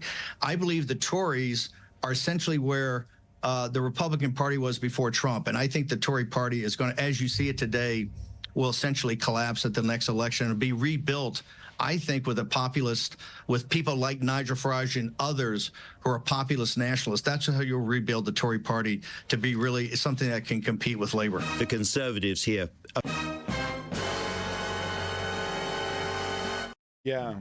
So he's like, I can't wait to come in and reassemble the the shards of the Tory party after the election is over and inspire you and turn you into this monster that I've created in the United States. And let me tell you, it's a monster. It's a monster. Steve Bannon is him and Matt Gaetz, like they're right in sync. And you want to see an example of the kind of politician you're going to be dealing with. If the Tories decide to go down this road, look at characters like Matt Gaetz in the United States. Populist nationalist, huh? Populist, yeah, that's a cute one, isn't it? Populist nationalist, right? Real populist when he's telling you as a woman what to do with your kibbles and bits, right? Oh, that's not your fetus. Did you know that? That's not your womb. That's our womb. Oh, I didn't know that, Steve. Thanks. Jumping into our Ukraine news. Final bit of news for today. Just a couple stories. Wanted to show this here is from the Discord. I think I picked this one out. Russia video appears to show mass production of Shahed attack drones. So, of course, this was probably intentionally slipped out. I don't know if they're trying to make it look like, like it's like a, kind of a hacked photo or something. But I'm pretty sure they would have put this out. My question is, why is this necessary? This like green line them up in such a way like this, Maybe because they need to be built in a very, like there's a very strict standard, to the shape so that they fly correctly. Maybe. I don't know. It's very interesting. They have them lined up like this in this way. But hey, Joe Biden. Thank you so much for hooking the IDF up with,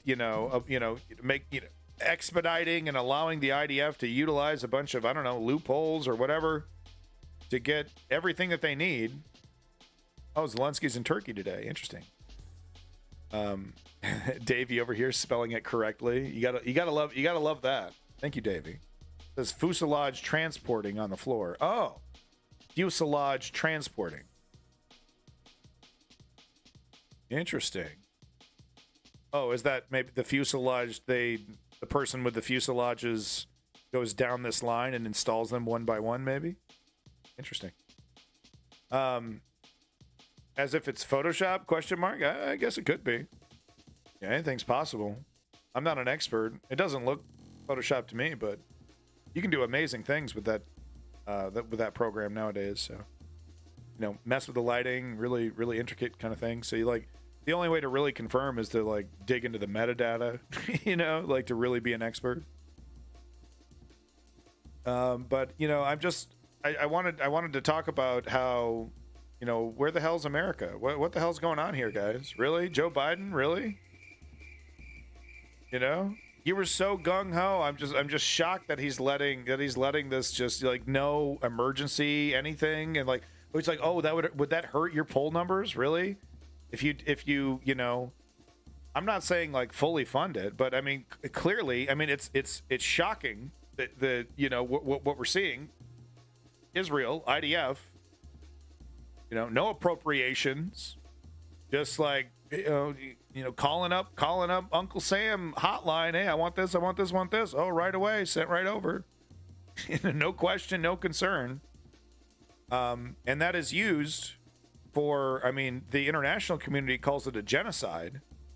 I'm more comfortable calling it an ethnic cleansing campaign. But you know, there's really no disagreement unless you are sycophantically defending Israel. There's no confusing what the hell's happening with these weapons. And there's also no confusing what the hell happens when Ukraine gets a hold of the weapons we give them. You know, they go out of their way to avoid civilian deaths. I've never seen a situation like this before, right? Usually we're hooking up, the Afghanistan army, you know, with their own little corruptions and motivations and all kinds of little, you know, rarely in my entire lifetime, I've never seen a situation like this where resources were going to a fairly honest actor who brutally needs them, you know, desperately, and uses them and adheres to the agreements given to them. Like, no, you can't use them on civilians. Don't bomb a bunch of, you know, Russian apartment buildings. You know, Ukraine has showed incredible restraint. But apparently behind the scenes, there's disagreement with Ukrainian military, with the United States military in terms of how to, you know, do some of, you know, certain things, strategies, things like that. And it's like, well, I mean, I don't know, man. The United States doesn't exactly have a good, you know, track record. They were right to you know, after Crimea to get in there, though. And, you know, they were right about a lot of things. So I don't know. You know, it's worrying, but it's also understanding. It's also because no one knows how to fight the Russians better than the Ukrainians and maybe the Polish people. Right, Polish army, but they have, you know, there's a deep understanding of the tactics that Russia uses, and the Ukrainians, of course. So over here from Davey, another evaders were detained near. This was a translated article, by the way. Another evaders were detained near the Ukrainian-Romanian border. Their number is impressive. What is this here? Interesting link. A bunch of Ukrainians were caught today at the Romanian border as they tried to evade possible mobilization. You may need to translate. Okay. There's also a video of them being removed from the van. Oh, man. Like, what? All, like, hard? Get on the fucking ground, you cowards! Yep. Yeah, that's exactly what I thought I'd see. Yep, he's hitting them. I can't show that. Well, Woke Patriot, a draft dodger dodging Vietnam is a hero in my book. A draft dodger dodging Ukraine because they don't want to fight against Russia. I'm a little bit more conflicted on that. So I can't show this whole video. I'm not allowed to show people getting punched and hit. But yeah, they're very roughly getting pulled out of the van. Yeah, I mean, I think Ukraine is well within its rights to be doing stuff like this. This is an existential fight for Ukraine's existence. This is not a joke. Here's more bad news. Yermak Timoshenko, known for using a humanitarian car as a personal vehicle, was appointed advisor to the Minister of Defense. Oh, so corruption. I see.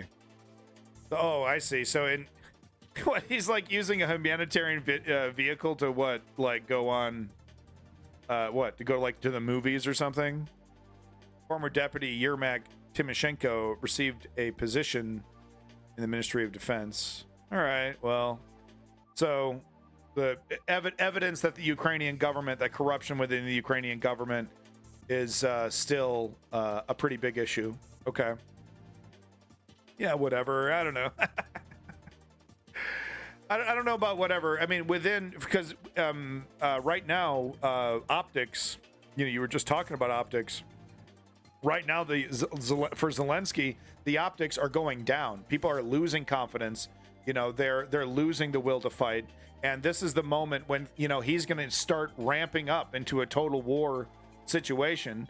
So it might be prudent for Zelensky to not make boner moves like this and, do something so blatantly corrupt. But he's calculating, well, the benefits outweigh the negatives, and I don't know the nuances here, and I don't have time to read the article. No, the wrong button. No, not applause for that. I don't have time to read it. I do need to be moving on. All right, so last article I had queued up here. The IAEA demands that Zaporizhzhia NPP be returned to Ukraine's control as a matter of urgency. So this is from Chem Goblin. Thank you, Chem Goblin. I agree with you, Chem Goblin. They shouldn't be hit and smacked around and get treated like that. I agree with that. At the same time, I do think it's within their right to go after military-aged men that have been drafted, and to enforce, hey, you've been drafted and you have no choice in this. I agree with Woke Patriot, though. I mean, that's the problem with this. It's not, these are different situations. The Vietnam War was completely different from the Ukrainian Russian invasion, of Ukraine. Says 35 military-aged men were detained after paying 10K euros to be smuggled out of the country. So, I mean, this is, to me, the IAEA, yeah, okay, it's like, okay, whatever. But it's just more support that Russia has, that, acknowledgement that these regions Ukraine has, that these regions are Ukrainian, right? So that's good, right? Board of Governors, the IAEA, is a majority of votes supported the draft resolutions on nuclear safety, security, and guarantees in Ukraine developed by Ukraine. This was reported in the press service in the Ministry of Energy. The document in particular calls on Russia to urgently withdraw all unauthorized personnel, including military personnel, from the ZNPP. So Russia has fully occupied the Zaporizhzhia power plant. It's no longer run by Ukrainian, people. It's run by Russians. And this is the IAEA saying you got to get them out of there. Of course, nothing's going to happen. But it's on record. It's on record. We don't like it. So it calls on Russia, blah, blah, blah. In addition, the adopted document expresses serious concern about the unstable state of nuclear safety and security of the ZNPP, especially the lack of properly qualified personnel at the site, gaps in the implementation of planning and warning works, the lack of reliable supply chains, the vulnerable state of water supply, external power supply, and the installation of anti-personnel mines in the buffer zone.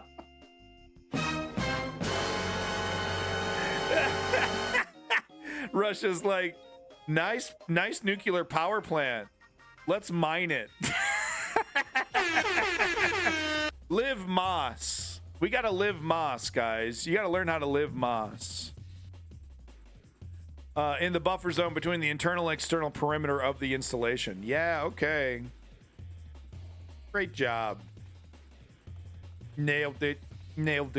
We should just let Russia do whatever the fuck he wants to do. Yeah. It's the right thing to say. Man, I mean, it's like they don't know how to control themselves, because it started, the Ukrainian criticism started off as like a fiscal concern, right? Like cost overruns. It's like, well, they definitely deserve to defend themselves and it's not justified. And of course, we're not for Russia. and they just don't know how to control themselves. And just every day it had to escalate and escalate and escalate. And now it's turned into Vladimir Putin's actually a great leader, and everything he does is justified. And yeah, and if you don't pay your bill, you should get kicked out of NATO. And they just, you know, just goes. It's just they're insane. It's just that they don't know where to stop.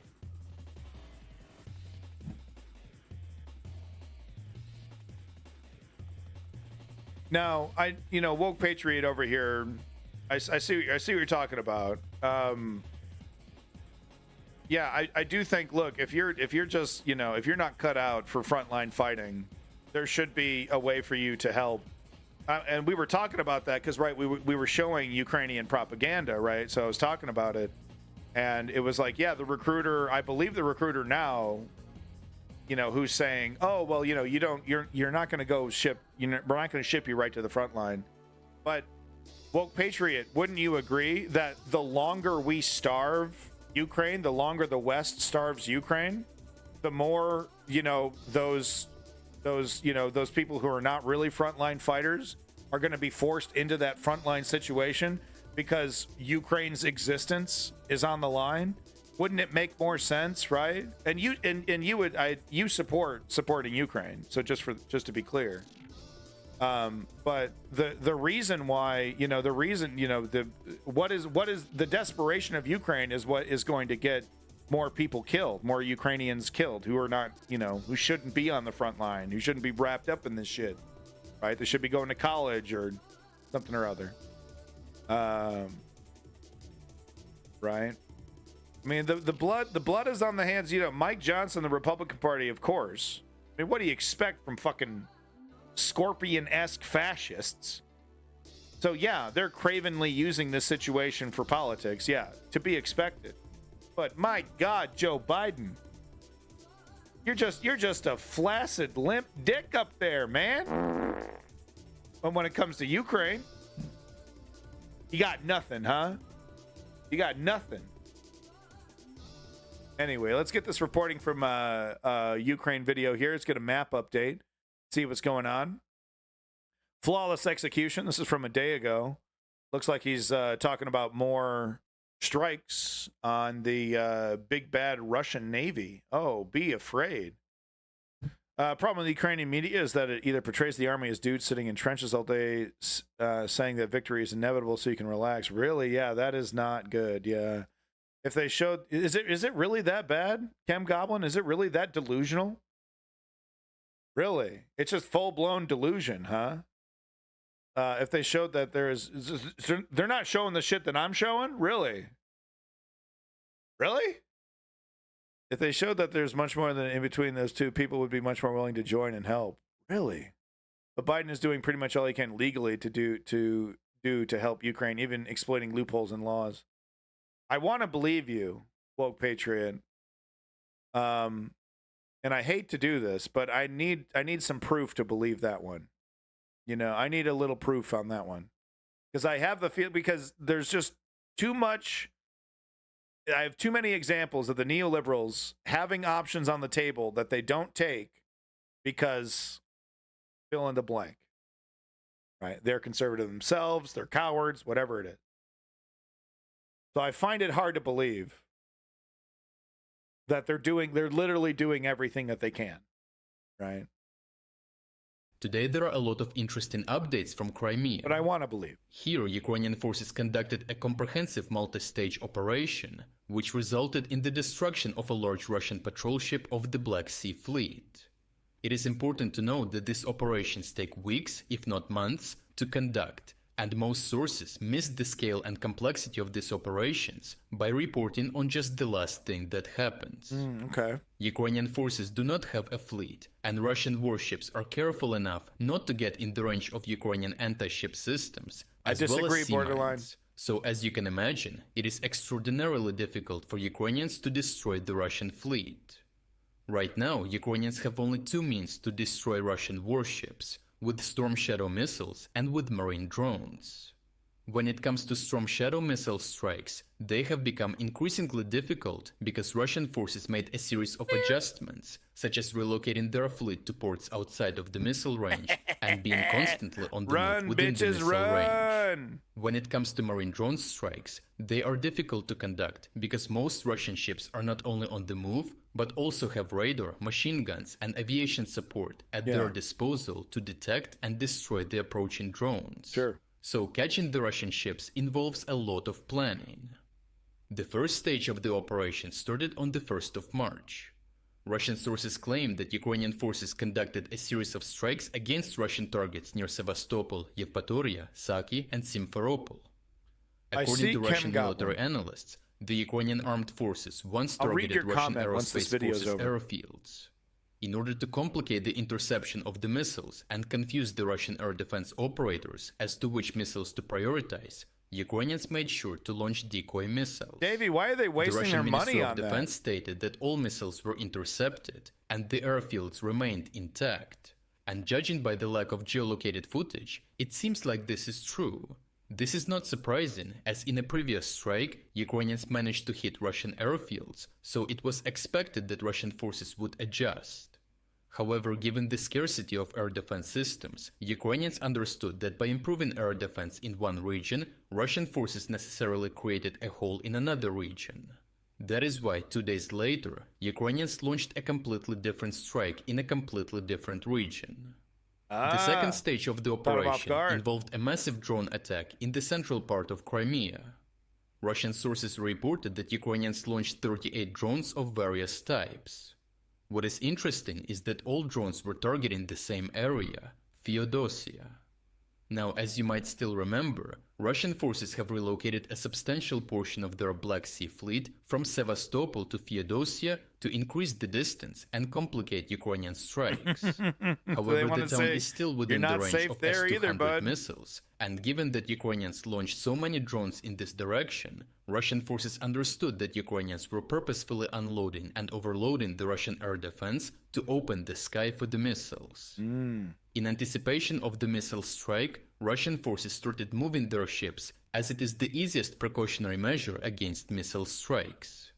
However, by avoiding keeping ships in the bay, Russian forces necessarily exposed their ships to marine drone strikes, which is exactly what was the next Ukrainian move. Today, Ukrainian forces conducted a marine drone strike on a large Russian patrol ship near Feodosia. Ukraine's main military intelligence directorate reported that they successfully attacked the warship using Magura Y-5 naval drones, inflicting severe damage on the port and starboard sides of the ship, killing 7 sailors and wounding 6. Moreover, Ukrainian sources noted that the warship had either a K-29 or K-27 helicopter on board, which Ukrainian forces destroyed along with the ship. A Russian insider source claimed that after the initial naval drone strike, Russian forces tried to tow the ship back to port, but that the damage was so severe that the ship sank 5 kilometers off the coast. The Ukrainian Armed Forces Center for Strategic Communications reported that Ukrainian forces had disabled about 33% of the Black Sea Fleet's warships, including 24 ships and 1 submarine. The marine drones are improving day by day, and the success rate of these strikes has significantly increased over the last year. Ukrainian forces have discovered a major weakness in certain types of Russian warships. More precisely, most of them are inadequately equipped to defend themselves against such attacks. Yeah, against small craft. By improving the speed and stealth of the drones, Ukrainians are delaying the detection and leaving Russians much less time to engage the drones from machine guns or request support from aviation. Remember something about the destruction of the ships is important not only for achieving the long-term objective of liberating Crimea, but also for the medium-term objective of forcing Russians to split their military budget and spend money and resources on fixing or building ships instead of other military equipment that would be more useful on the front. Sure. So in the medium term, the destruction of Russian warships reduces the pressure on the front lines, because Russians are allocating resources to ships instead of the front. Yeah. Well, if you're against the invasion of Ukraine is that an and you want to support, because if you think about it, yeah, shouldn't this strike be used for frontline fighting? And he's saying, well, this is a medium-term strategy that requires Russia to put more resources, money, time, expertise into repairing these ships, which does trickle into frontline. But I don't know, man. Russia's a different kind of beast. They seemingly are like the only war they want to fight is a war of attrition, and that's exactly where they've gotten this set up, right? Is this war of resources. And that's exactly the war they want to fight. I don't know if that's a good avenue to try to outproduce them or try to, visit to Turkey, Istanbul shipyards where corvettes are built for our Navy. I inspected the readiness and equipment of the Ivan Mazepa corvette and spoke with the Ukrainian Navy personnel. Thanked them for their service. We are strengthening our country. So it's propaganda? It's basically what a PR stage. It's just a fancy metal. This isn't gonna do shit in a fucking what the fuck? Sell this for something useful. Sell this for something useful immediately. This is just to say we have a navy. This is just to say we have a boat. What the fuck is this gonna do, man? This isn't an anime. This isn't the ultimate Zaku. This thing is, what the fuck is this, dude? This shit can get smoked by one of the goddamn drones. He also said he inspected the status of the second corvette currently being built. Sell to Trump to buy sneakers. Clearly our host is not versed in naval tactics and strategies. Yeah, clearly. No, this is the game changer, guys. Kidding me? This thing would get smoked immediately. Look, and I'm not trying to diss on Zelensky over here. I don't know, man.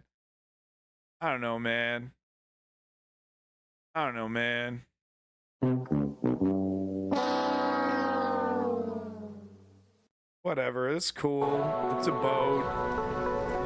boat. Toy robots blow them up with ease now. Toy robots filled with a bunch of explosives. Take these things down easy as butter. Is there an eye roll emote? Yes, there is. There has to be one. Matt eating more than his fair share of food. No, I didn't. I don't know what you're talking about. Okay, hold on. While we're watching this propaganda, let's go ahead and read Chem Goblin's comment. So he's just responding to our earlier conversation about the media not covering certain aspects of the fight. So Chem Goblin saying you don't show what I'm talking about either because it's boring. What I mean is guys working at factories and assembling drones and working with documents. So I think Chem Goblin's just trying to say, well, there's a lot of roles that people can be fulfilling in the Ukrainian military. That doesn't necessarily mean you get, sent directly to the front lines.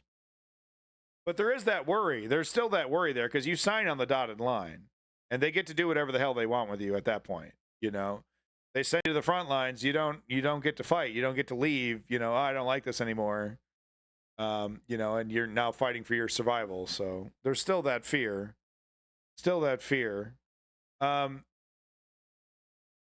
All of that is part of the army, but doesn't get any representation in the media. For example, the developer of deputization joined the army, and his job is mostly just keeping track of his group and reporting what happens. He doesn't do any actual fighting, from what I know. Yeah, okay.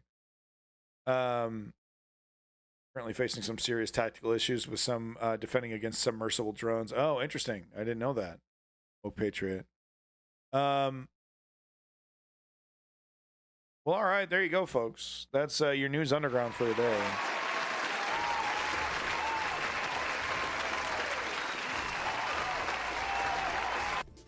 Hope you enjoyed it, or at least I hope you learned something.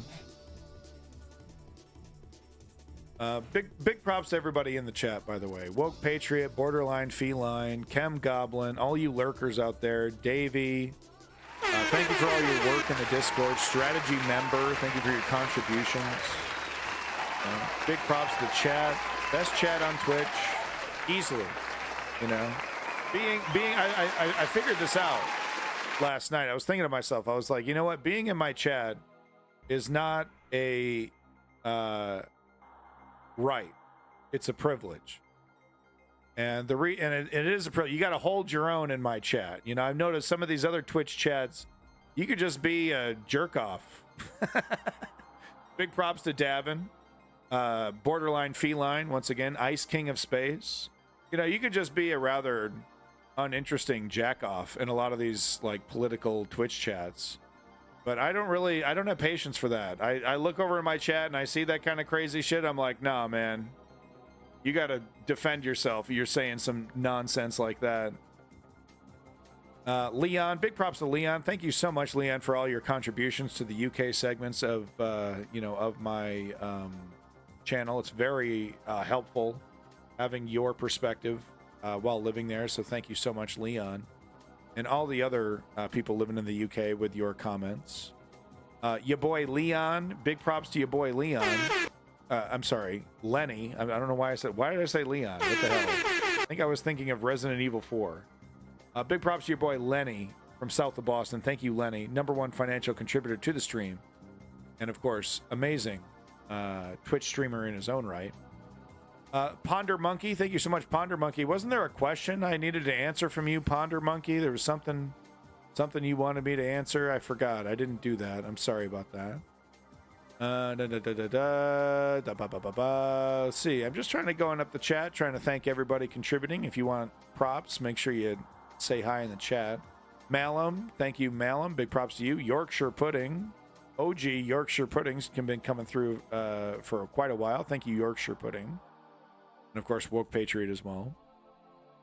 We watch other people getting banned and learn to not repeat their mistakes. Yeah, their mistakes that they made were either being intentionally misinforming, gaslighting, or just being like hateful.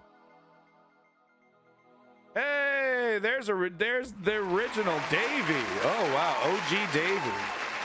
Look at that. You were able to ban evade this whole time and didn't get busted. Wow. Yeah, Borderline Feline. Nice. You got the Leon emote. Cool. Well, congratulations, Davey. Make sure you log in and watch me with both accounts in the future. I want both views. You have no excuse now. 4 days for telling a South Park joke. Yeah, look, I mean, I don't have the right to criticize anybody else for banning, for how they ban, because I ban, like I said, being in my chat is a privilege. It's not a right. You got to hold your own. You got to be worth a damn. You got to be saying some shit that is actually intelligent.